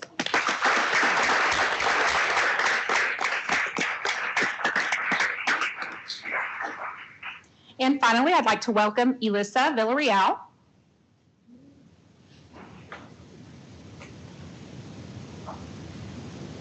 Mrs. Villarreal is the new assistant principal of Northbrook Elementary School. She has 19 years of experience in education. She has been in EMS ISD for 15 years, 6 as band director at Prairie Vista Middle School, and the last 9 as a teacher at Dozier Elementary School, where she completed her administrative internship. Mrs. Villarreal was the 2024-2025 EMS ISD Elementary District Teacher of the Year, and she was proud to represent the district at the regional level. Elissa is thrilled to join the Blazer team and work alongside the teachers and families to foster a love of learning in every student every day. Elissa is married to Leuven Villarreal, the head band director at Marine Creek Middle School, and they reside in the district with their 2 children, Catherine, a sophomore at Chisholm Trail High School, and Victor, a 7th grader at Marine Creek Middle School. And Mr. Villarreal is also in the audience today, and we appreciate him sharing Elissa with us. Absolutely. Welcome, Elissa Villarreal.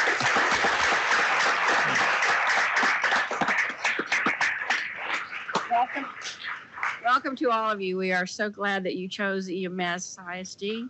We look forward to working alongside you. So thank you so much for being with us. We appreciate it. Okay, well, that concludes all the fun things. So if those of you that would like to excuse yourself, now we're going to talk about budgets and tax rates. They're more financials. So feel free to stand by if you'd like, but otherwise. Sorry,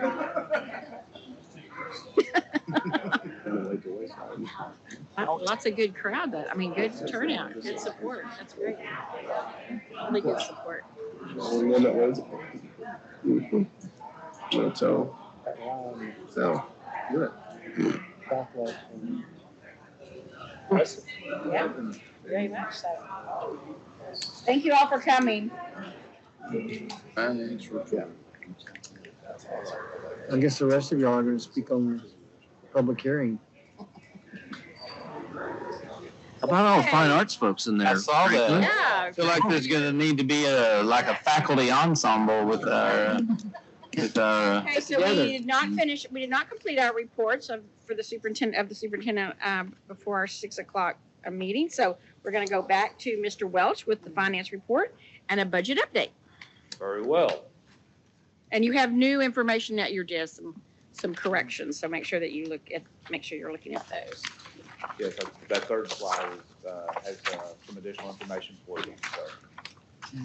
So once again, nice to be in front of you, Dr. Colbert, members of the board, Dr. Hollingsworth.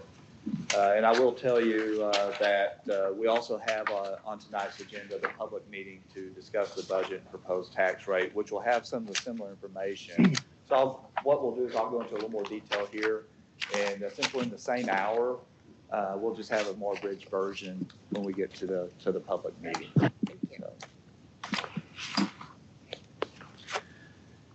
And so let's start off with talking revenue. So if we talk about the 2025-2026 tax rate, just as a reminder that TEA provides us a formula for calculating the maximum compressed rate for the school district. And once we get that amount, then we're able to add in our local 13 cents that the voters approved years ago with the TRE, and to get our total maintenance and operation tax rate. And I can tell you this year, over 50% of the school districts in the state actually came up with the same maximum compressed rate as the year before, which is, we hadn't seen that in a while. So with that, our total tax rate then will go, our maximum compressed rate is 0.6169.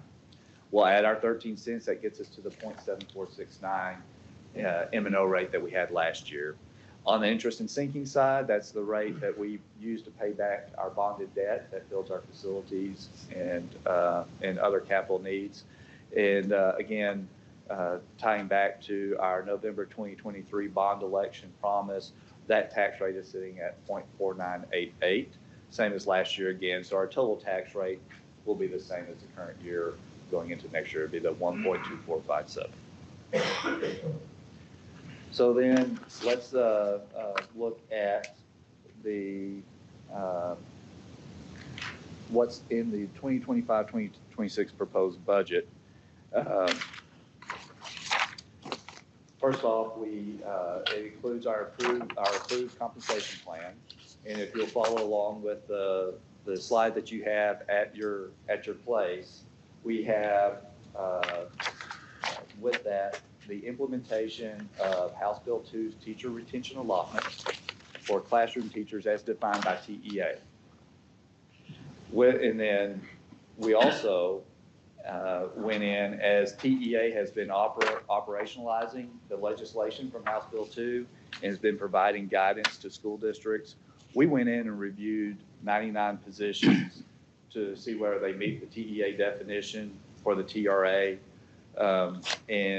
or do we need to recommend, and as we have done, and included those positions with net local funding cost of $160,000. So I'm going to add a couple of comments on this. This will go back to our conversations we had in July when we were talking about some of our different positions that were not qualifying for that teacher retention allotment.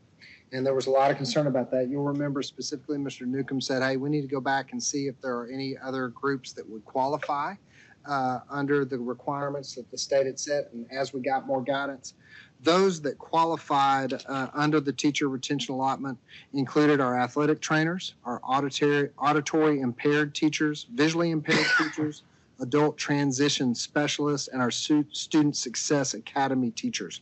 And you'll recall those are folks who qualified for $2,500 at the 3 or 4 year levels of experience, or $5,000 for 5 years plus. The other groups that did not qualify for the state are going to be locally funded, and that's the $160,000 that Mr. Welch is referring to. So we will locally fund that $2,500 and that $5,000 for your assistant athletic coordinator, your elementary ESL specialists, in-home parent trainer, librarians, title and instructional coaches, vocational transition specialists, and those part-time teachers who are less than 4 hours. So those are areas, we called them the 99. There were about 99 folks who fell into the category of, hey, most of the time I'm considered a teacher. I'm appraised on a teacher T-test instrument. How come I'm not qualifying? And so we were bound by the rules of the state, but we have filled in the gap through equity adjustments to be able to make sure that we're right with all of those different groups of employees. And then the other thing that he was making reference to, you'll recall our conversation relative to our special education aides and also our instructional aides. We did, at the board's request, we went back and we made those equity adjustments for those two groups to bring them to that top tier and where we line with our competitive peers. We had that in tier 1, tier 2, tier 3, and so we put them in the top tier for their competitive groups. So really good work done. It took a lot of work on the part of HR and finance and a lot of folks, but those are those equity adjustments, and they're built into the budget that you will consider tonight. And that is one thing that's a unique philosophy that sets EMS ISD apart from other districts, is that the district has historically taken a proactive approach, making sure that we're keeping up with the market. And so in that review, obviously, like we talked about at the budget workshop, this is an area that we need to focus this year. And we appreciate the board's support in allowing us to put that in the proposed budget. And there's a lot of action and appreciation for that action. So, does that 160,000 cover 99 positions? So we were able to determine that some of those positions will, as more guidance has come out, as we evaluated, some of those positions will qualify for the state TRA, the state allotment, and then it's about half of them will come from the state. The other half, and to get to that $160,000, we knew that we already had put into the budget the other piece of where all other employees will get the 2.5%. This would be the adjustment as to move them to the TRA equivalent. So it's 2.5. It's the gap between 2.5% and 5, and the 5 or the 2,500. So obviously, when they move to the TRA, locally funded TRA, that 2.5% comes back, and then they get the TRA. So the 2.5% that goes to all other employees would be those that do not get the state or the local version of the TRA. I know For clarity. a lot of those, the 99, are a lot of educators in that group that just felt very unseen and unappreciated by the state. You know, we're doing the same, a lot of them believe, you know, we're doing the same job and you're not going to support us that way. So I love that, you know. And we agreed with them. Yeah, agreed completely. Yeah. And, but to fill in those gaps like that, I think that's awesome. One of the things the state could do is just fund us appropriately, and then we could Right. allocate it appropriately to our staff. That would be- That's another. That's another Crazy Another idea. idea. Novel. Instead That of would be a novel. earmarking the funds in a particular manner, as independent school districts should be able to do. You mean something like local control? Yeah, like Okay. that. Yeah. Locally elected officials having, Very well. We all appreciate, I know, that going that extra mile. We did. It was important that we could do as much as we could, but still remain fiscally responsible. So we appreciate your hard work. And we're gonna show that separate out on the paychecks, or have we just, is HR determined?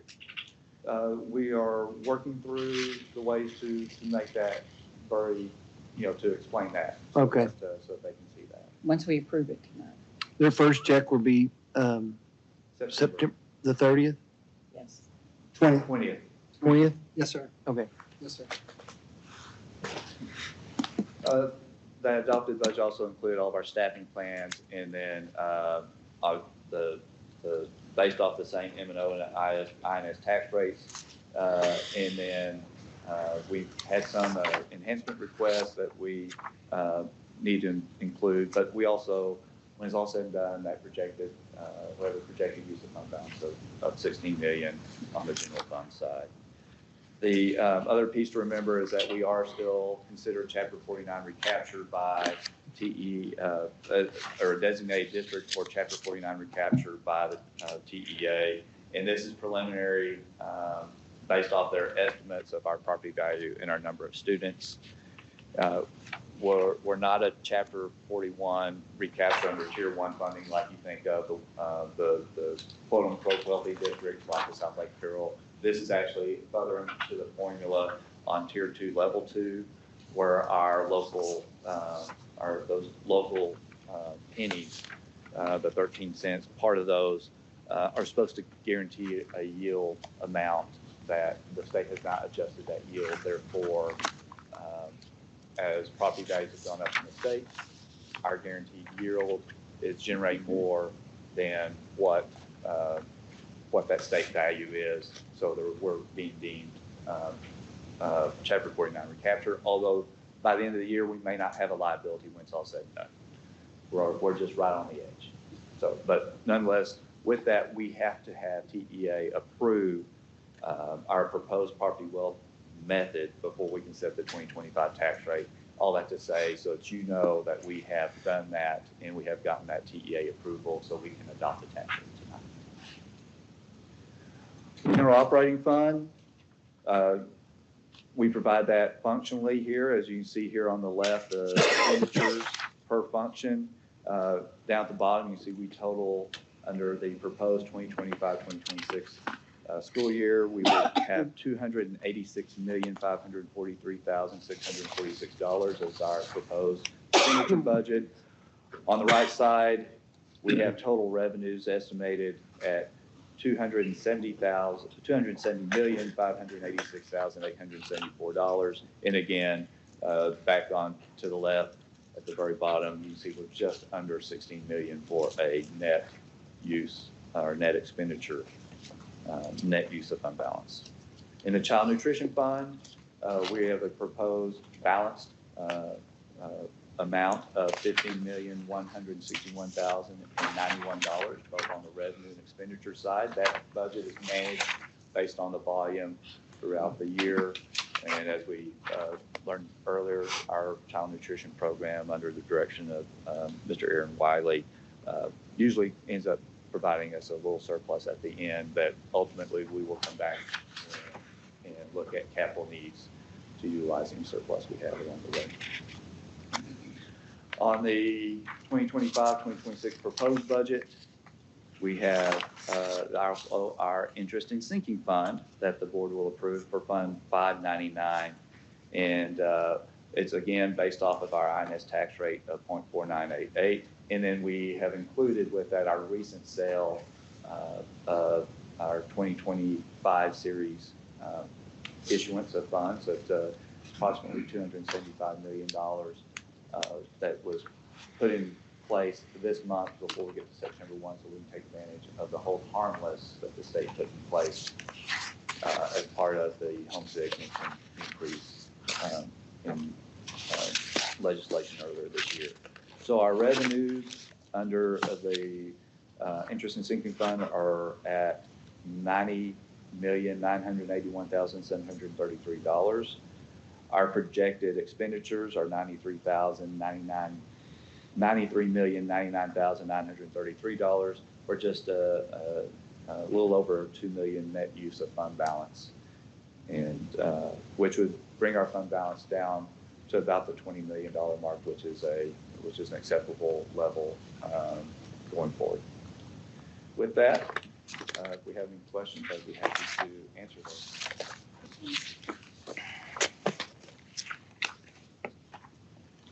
Thank you all. Thank you. Appreciate it. And our final report of the evening is the Human Resources Report. Dr. Karen for So tonight, Madam President, members of the board, we're bringing to y'all a human resources report. This is a teacher attendance incentive pilot proposal. We bring this to you for really for your thoughts, consideration, good questions that you may ask, and then we would propose to bring it back to you for consideration and vote possibly in September. This is where we're just being a little bit creative. Y'all know we have a major focus on attendance of our students, and this one is focused on the attendance of teachers. And this is very specific to classroom teachers. Which classroom teachers? Those who require a substitute teacher whenever they're gone. And that's the group that, for this pilot, that we are proposing to target. So with that, I'll turn it over to Mr. Mogan and Dr. Curran. Thank you, sir, and good evening again, Dr. Tolbert, the Board of Trustees, and Dr. Hollingsworth. I couldn't have done an intro any better than Dr. Hollingsworth just did, so Dr. Curran and I are going to kind of tag team this presentation. She's the expert in our district on substitutes, and so you have a couple of handouts at your place up there, and we'll get to those here momentarily. So with that, we'll get started, and Dr. Curran will get us started on his first couple of slides for the proposal. Good evening. So we wanted to get started by providing you with a little historical context of substitutes in our district. So this is a quick 3-year snapshot of teacher absences, and those absences include personal business, school-related business, jury duty, subpoena, and military duty. So if we look at, for example, the 24-25 row, you'll see that there were 22,600 teacher absences in that year. 76.2% of them were personal business absences. And then you'll see an overall fill rate of 83.45%. So that's a lot of teachers that were out on personal business. Of those 22,600, there were about 17,200 that were personal business. And by personal business, we're including any personal illness, family illness. It could be bereavement, doctor's appointments, anything of that nature.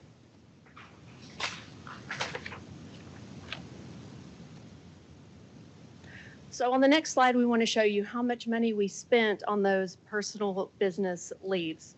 So we're looking at, for example, in October, we had 1,753 teachers that were out on personal business, and we estimated the cost of that to be about $1,750 with about an average of 100 per day. The daily rate of a substitute could be a little bit more, it could be a little bit less depending on their college experience, if they're a certified teacher, a retired teacher, or if they're a high school graduate. So in total, we spent almost $1.1 million on teachers who were out on personal business leave. Continuing with the setup for the proposal here in just a minute for the pilot, last year in conversing with our business office and Mr. Welsh and Mr. Kittinger, the district on average last year budgeted $3 million for subs. And so you can see the breakdown there for what per month we were spending on substitutes and how much of the budget of that $3 million we were going for each month. And you can see that the trend, once we hit second semester, which former campus principals here, that's not out of the ordinary for the spring to be a higher time of the year for teachers to be out as we hit January on into the spring as opposed to the fall. And then just for a few other numbers that aren't on the slide, the average fall was costing us towards that budget was $222,000 for those 5 months, and totaling up about $1.1 million. And then in the spring, it jumped to an average for those 5 months from January to May of $354,000, but it was costing against the budget, and that was just under $1.8 million. So right on that target of $3 million. So it jumped a little over $130,000 from the fall to the spring, just for a point of reference.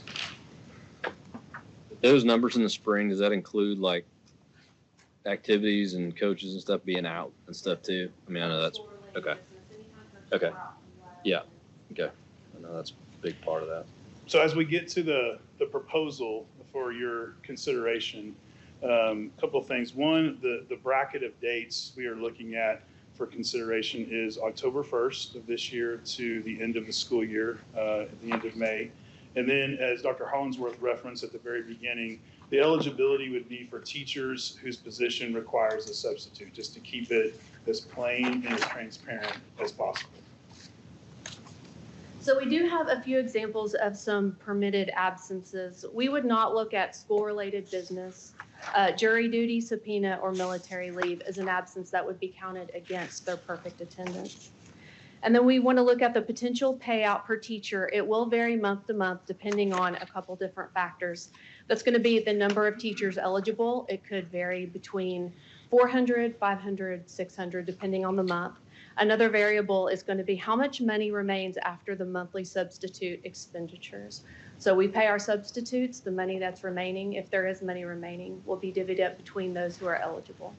Just a note, this is a month-to-month pilot. And so if you, for whatever reason, little Clayton was sick and I had to stay home, and as a teacher, I didn't qualify in October, it starts all over again on November 1. And so I have another opportunity November 1 to be able to be eligible for any kind of a payout that there would be.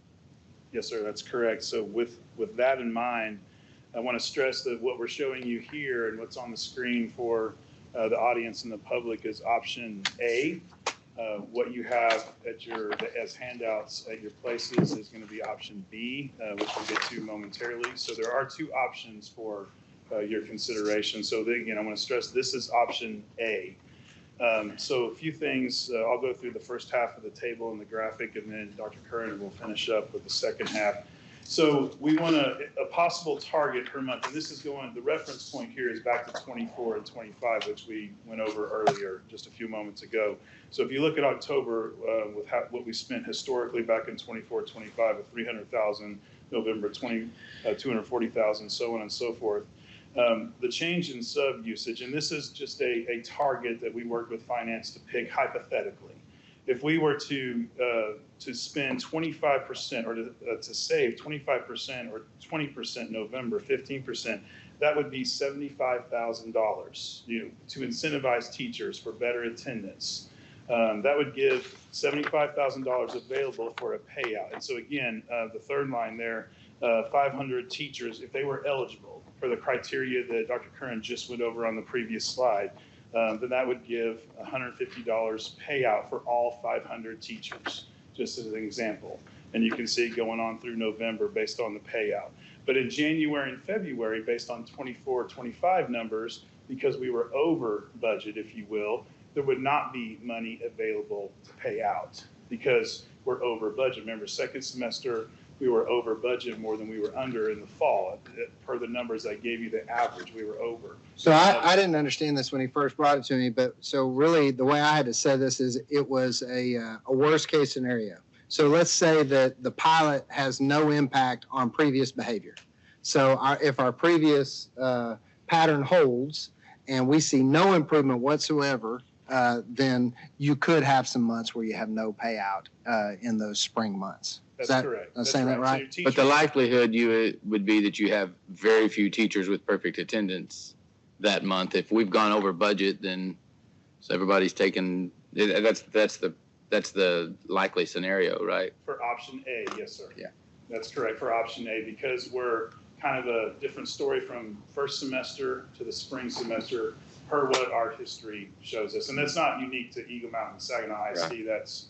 that's traditional. So with that in mind, we want to show you option B unless there's some questions on option A before we move on. Okay, we'll go to option B.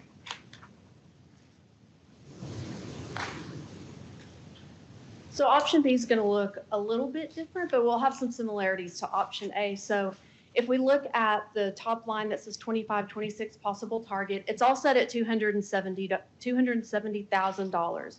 If we look at the number of possible eligible teachers that have perfect attendance, we've given you example numbers of 500. December, you'll see 600. So what we're proposing in option B is different by way of, we would have monthly drawn winners. There would be set aside $30,000. We would draw 30 teacher names each month and they would win $1,000. So the teacher eligibility requirements are the same as option A as far as the school business not being counted against you, subpoena, military, things of that nature. But for comparison's sake, option A pays out all the budgeted savings for that month. Option B allows you to roll over month to month, so you'll always have that money to give to the eligible teachers. And then option A pays out to all teachers who qualify if there are savings that month. And then again, option B is going to pay the 30 eligible teachers whose name will be randomly drawn each month with a set amount of $1,000. Questions? So what was the thought between, I mean, I understand the averaging piece of it. What was the thought of switching from each individual with perfect attendance would get a payment to, I mean, really, it's a bigger payment, but do we think that's more incentivizing, even though it's only going to be 30 of them? Or do we think that We do. everybody getting a little bit of something for their effort? Well, that could be the only hard part, is that in those months where people do have the perfect attendance, but then we don't have any money to split between them. So that's the difference between the option A and B, is option B could give you a greater payout, but you also are not guaranteed to be one of the 30 drawn every month. So Back to option A, are those, you mentioned that it was from last school year. In January and February, are those actual numbers there? It says 500 eligible teachers, 400 eligible teachers? Those are predictions. Yeah, okay. Those are guesstimates. Guesstimates, okay. I love this concept. I love this idea. I've harped for years that we should do our very best to incentivize teachers any way we can to be there, especially if we're going to try and encourage our students to be there. I think that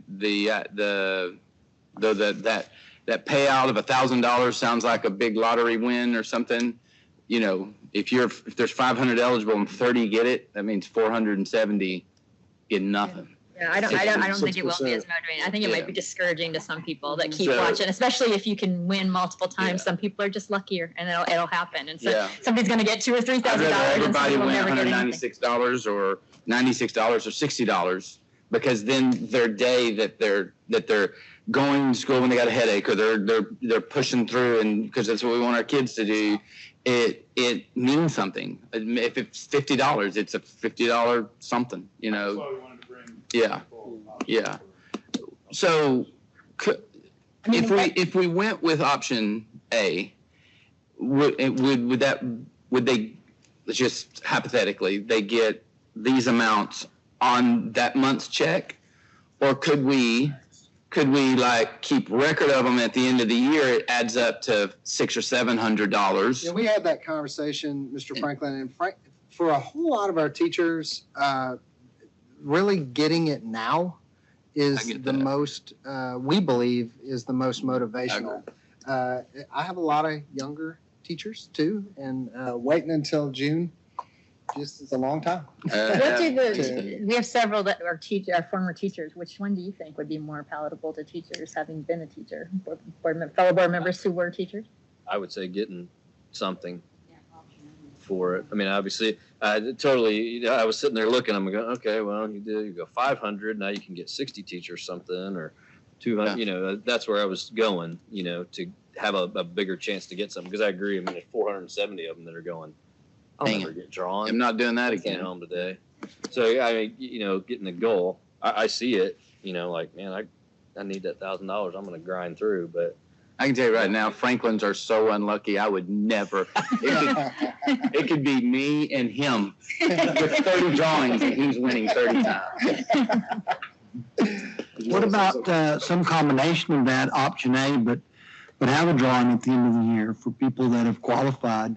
I mean, or maybe you qualified every month. $30,000. A bigger award if you never miss. Invest some money into something that gives them incentive to be there for long periods of time. They're going to get the option A, but also at the end of the year, they have an opportunity to be eligible for a large drawing. I love that idea. That's something we can look at as another option. Those who are qualifying month after month after month, if we're able to get them, that's a really good consideration as well. Every month you qualify, you get entered one more time in the interview. And I'll tell you, if you get into these spring months, and if we see an appreciable difference in absenteeism, you really could see a check that's much more significant. If it works, and so that's kind of we'll know if it works. And in June, we'll be able to come back and say, well, that worked really, really well, or we probably won't do that again, so we'll know.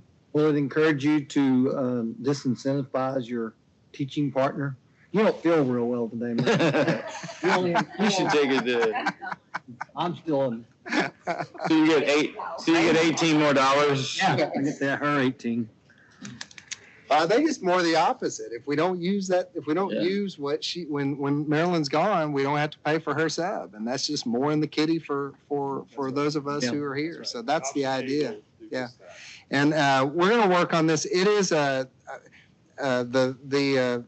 finance office has been very kind. As we've been talking about this, they're like, "Oh my word, this is," because it is. Payroll. There's a lot of payroll considerations here. But what we've talked about doing is, can we do a separate check, a separate payout that feels good? We may have to just put it into their check, and they see a little bump on their check that month. But we'll work on those pieces and It's bring it back. subject to TRS and all other. No, it would not be Oh. subject to TRS. Cool. Just a little bonus. Whoever is the Prize and- brainchild prize of and this award. should be commended, and whoever's worked on it. I just think for even the last several years of my career, it was very aggravating to see, in the, at 2010 and beyond, the teachers were just like, oh, I've got days, I'm using them, instead of, spring break's coming right around the corner, let's tough it out. So I love this concept. A lot of really good thought that's gone into it. So thank y'all very much. Thank you Appreciate very it. much. Thank you. We'll look forward to seeing the outcomes, right? And we'll look forward to next month. Yes. See what you have to come up Look forward with. to bringing it back. That'd be great. Thank you. Awesome. Okay, that concludes all our reports. So we're ready to go into action items. And the first one is to conduct a public meeting. So at this time, at 8:10 p.m., on behalf of the Eagle Mountain Saginaw ISD, I declare an open meeting to discuss the budget and proposed tax rate. Mr. Welch. Very well. As we talked about in a report not too long ago, we are going to go through this and keep it relatively short. Board took action to set this public meeting at a prior meeting. The notice of the meeting and proposed budget notice Those are all legally posted in the newspaper, the district website, and taxinfo.com. And there were prescribed time periods that those had to occur, and that has been accomplished.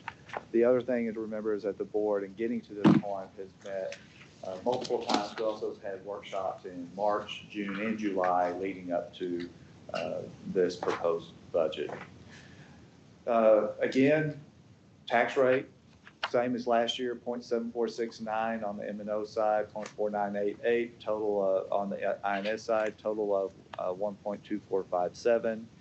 And the M&O side is pretty much given to us by TEA's calculation formula. We don't have a whole lot of say in that. Again, I mentioned the public meeting notices. Here are the examples of the items that are available on our website, as well as posted in various locations per legal requirements. Our general operating fund budget have revenues of a little over $286.5 million.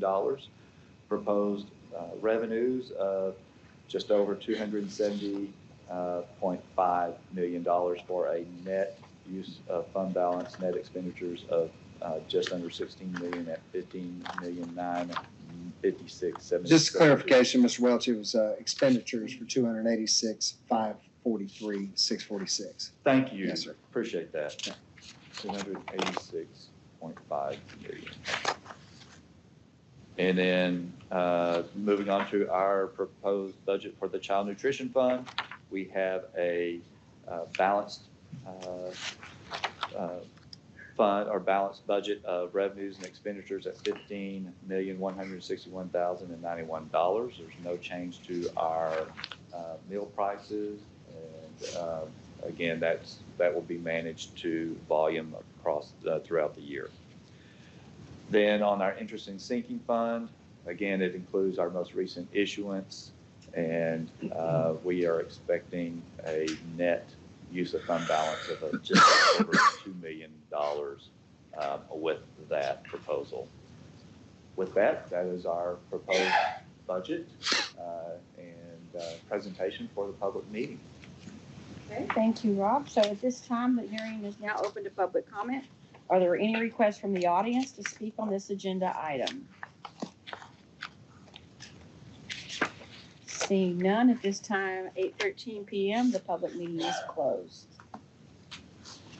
So now, Mr. Welch, you're still up to consider adoption of the accelerated instruction budget. Very well. As a separate item that has to occur before we adopt our total budget, we have to pull out the accelerated instruction budget legally. And so with that, tonight we have provided the functional budget for our accelerated instruction budget. Just a reminder that this is designed to serve our at-risk students and their needs throughout our budget in here. So we have provided a total of $10,325,252. This is within our expenditure budget presented here functionally, and it is supported by allocations from our state comp ed monies within our funding from the state. And with that, I would recommend that the board approve the accelerated instruction budget. I move that we adopt the 2025-2026 accelerated instruction budget as presented. Second. Motion by Ron, second by Paige. Any questions or discussion? All in favor? Opposed, like sign. Motion carries 7-0. Well, you're still up to consider the 2025-2026 budget. Without further ado, here we are to the proposed budget as we have already presented in the report not too long ago. I will just simply make a recommendation that the board consider approving the general fund, child nutrition fund, and interest seeking fund for the 2025-2026 budget as presented. So moved. Second. Motion by Steve, second by Paige. Any questions or discussion? All in favor? Any opposed? Motion carries 7-0. Thank you. Mr. Welch, you're still up to talk about the tax rate. All right, so now, as we move to the tax rate, we have discussed what the tax rate proposal is. And I have before you an ordinance provided in board book with specific language that has to be provided. And with that, we also have a specific motion language that has to be read in order to adopt the tax rate. This is ties to a state requirement that looks at prior year M&O revenue from our taxes, as well as our current rate compared to the prior year rate.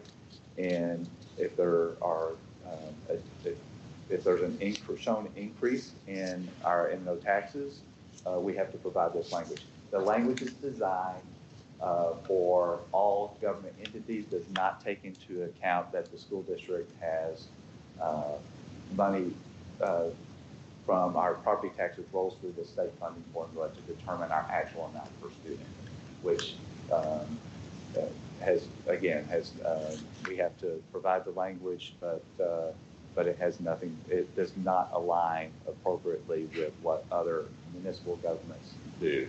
So, Well, seeing that we'll make this motion under the understanding that this is not part of the motion, but just to explain that the state funding formula does set how much we get per kid. that is Really has nothing to do with our tax rate, but therefore I move that the property tax rate be increased by the adoption of a tax rate of 1.2457 per $100 valuation, which is effectively a 3.76% increase in the tax rate.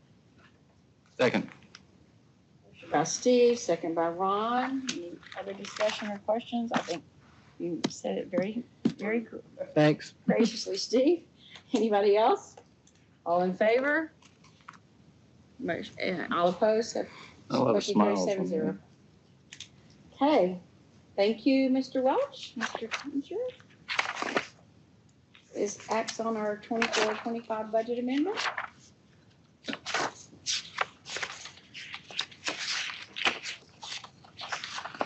I didn't see any questions that we had when we made the presentation just a few hours ago, so I move that we approve the 24-25 budget amendment for August. Second. Motion by Steve, second by Paige. Discussion or questions? All in favor? Anybody opposed? Motion carries 7-0. Thank you. Mr. Welch, property and casualty insurance policy that you went over. Yes, we just heard the policy and insurance presentation, and nothing has changed in it, has it, Mr. Welch?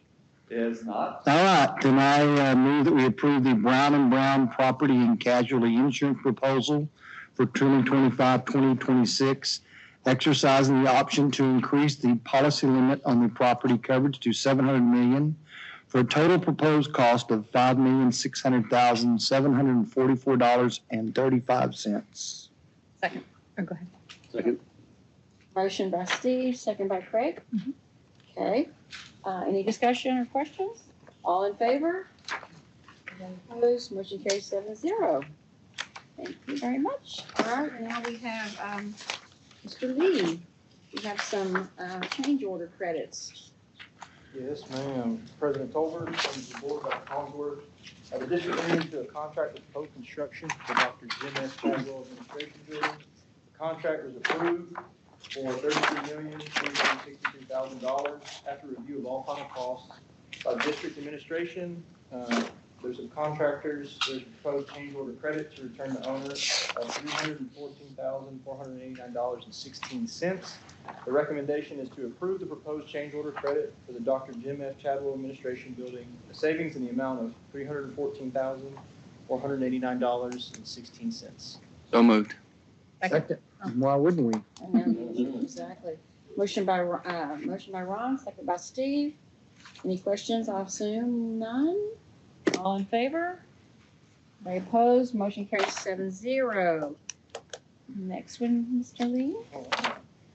The district entered into a contract with Poe Construction for Elizabeth Lopez Hatley Elementary School for $38,185,000 and $682. The recommendation is to approve proposed change order credit for the Elizabeth Lopez Hatley Elementary School for a savings in the amount of $203,442.43. So moved.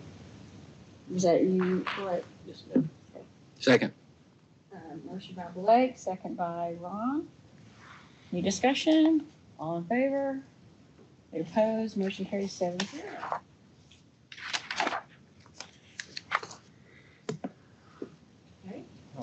The district entered into a contract with Century Mechanical for the RTU replacements at Creekview Middle School for a contract value of $2,541,000. The recommendation is to approve the proposed change order credit for RTU replacements at Creekview Middle School, a savings in the amount of $80,000. So moved. Oh, sorry. Second. Motion by Craig, Everybody get involved. William, wake up down there. second by Ron. Voting. All in, any Voting other member. discussion? All in favor? Any opposed? Motion carries 7-0. Thank Hunter's you like for Santa saving us Claus. all that money. Yeah. That's great. Look what we just Good did. savings there. Hey, That's hey. awesome. Great job, job. You just Thank keep you, thank bringing you, us Hunter. We money. appreciate it. Okay, that brings us to our routine monthly reports. Are there any questions about any of those? If not, then we will go to the board planning calendar that you will find on 334, 335 from Dr. Hollingsworth. Thank you, Madam President. Just looking ahead to our September board meeting, which will take place here at the Dr. Jim F. Chadwell Administration Building on September 22nd. We will enjoy an educational services report regarding the STAR assessment and EOC exam data. We will also look at our District of Innovation exemptions. We'll have a student transfer report as well as a career and technical education report. We'll also hear from Zonda on our quarterly demographic and housing analysis. Other highlights, we'll appoint our board naming committee. We'll consider approving the priorities and strategic objectives of the Eagle Mountain Saginaw ISD balanced scorecard. And we'll also consider nominations for the Tarrant Appraisal Board of Directors if needed. So those are a few of the highlights from next month's meeting. Wonderful. Thank you. Yes, ma'am. We have a consent agenda for approval, or any questions, or do I have a motion to approve the I consent move we agenda? approve the consent agenda as Second. presented. That-a-way, Motion William. by Steve, second by William. Any questions or discussion about that? All in favor? Any opposed? Motion carries 7-0. So I just have a couple of announcements. The Education Foundation asked me to please make sure that I announce the golf tournament, which is October 23rd at the Resort Golf Club. This is a way for you to either play golf and or just support it with scholarship because they provide scholarships. You can sign up through Peach Jar or on the Facebook page, EMS Education Foundation. It is October 23rd. It's an 11 a.m. shotgun start. Always fun. Hope that some of you can make it. Just for our group, the Team of 8 will begin on the 8th of September, and we talked about that today. That'll start at 4:30. Yes, ma'am. Okay, 4:30. So make sure you have that on your calendar because that is something that we're all required. Yes, ma'am. Training. No, it'll be 4:30. Yeah, it's going to be 4:30. Right. Yeah, it's gonna be 4:30. And then the TexEdCon, which is where we get the additional board training that we're required to have every year, is at our favorite place in Texas, Houston, on September 11th through the 14th. So I look forward to being with all of you there. And I also want to recognize Mr. Franklin. I'm very excited. We recommended that he apply for the Leadership TASB Master Trustee courses, and so he was one of 35 trustees throughout the state that was selected. So he will begin that in September. So we're very excited to have him do that. Very excited. So we're very glad about that. And then also, I just want to thank the staff and the teachers, the parents, the community for the start of a great school year. we talked about at convocation, and I hope that you know that the compensation plan we approved this evening, I hope that you know that we see you, we hear you, and we support you. And we want you to know that we're doing everything we can to be as fiscally responsible as possible, but let you know how much we honor you. So, and with that. Thank you. Thank you. Dr. Hollingsworth. All right. And so just a few of my remarks related to leadership and learning for this month. First thing I want to recognize and so appreciate several of you coming out for the new hire welcome. It was a really great event. So appreciated Dr. Barringer and his remarks to our new team members. Just some new hire stats that I think were really interesting. Out of the teachers that we hired, 150 teachers had 1 to 10 years of experience. 74 had 11 to 40 years of experience. So we hired a very experienced group of folks. 45 were brand new, and I say the kind that I say they have styrofoam peanuts in their hair and little pieces of cellophane on them. They're brand new, but everybody else was very experienced, and so we're very pleased with that. I'll also just celebrate Convocation. A lot of fun, just a really well done event. I'm so grateful. We had our communications team partner with the Education Foundation, and it just made for a fun event. And again, thank y'all for being a part of that great event as well. A lot of really good professional development, not only in August to get ready for the new school year, but really throughout the summertime. And we ended the spring semester with a lot of great professional learning. I cannot commend our folks enough for what they've done to set our teachers up for success, particularly as we made some changes for our instructional resources, which I talk about right here. But the soft launch that began back in the spring, coupled with teachers having lots of opportunities to come up and learn about those new materials, then having an opportunity to yet interface with them again prior to school starting. Just a lot of really good planning. I've been doing this for a while, but I truly cannot commend our folks enough for their good work in preparing our folks. At the secondary level, there's a lot of good work going on as well related to strengthening rigor and also alignment, making sure that our efforts are aligned so that a student who's at Saginaw High School or at Chisholm Trail or at Boswell or Eagle Mountain, they're all getting the same level of instruction, the same rigor of instruction, regardless of where you are. If you're taking biology, you're going to see alignment there. And so that doesn't happen by accident. A lot of great folks doing really good work for that to happen. Some things coming up. We do have our Labor Day student and staff holiday, which is on September 1st. September 2nd, we will have professional development all day, and that will be a student holiday. So students get a 4-day weekend, and then our staff will have a 3-day weekend coming up. September 8th is that Team of 8 training that Dr. Tolbert referenced, and that'll take place here. We'll start that at 4:30, so forgive that error right there. September 9th, we have our high school open houses at all of our high school campuses, and then September 12th through 14th is that TASB conference that all of us will be taking part in. We have our PACE night for our current PACE students on September 18th at the Hollenstein Career and Technical Center. September 19th, we have our Boswell, Chisholm Trail, and Eagle Mountain, our Boswell and Chisholm Trail homecomings, and then the Eagle Mountain forthcoming, because there ain't nobody come home yet, y'all. So anyway, but it's coming. It's forthcoming. And then September 22nd, we'll have our regular board meeting, and then September 24th is college night. So lots of big things coming up, and we're really excited to get the school year underway. Outstanding. Yes, ma'am. Madam President, seeing there's no further business to come before this board, I move we adjourn. Motion by Steve, second by Paige.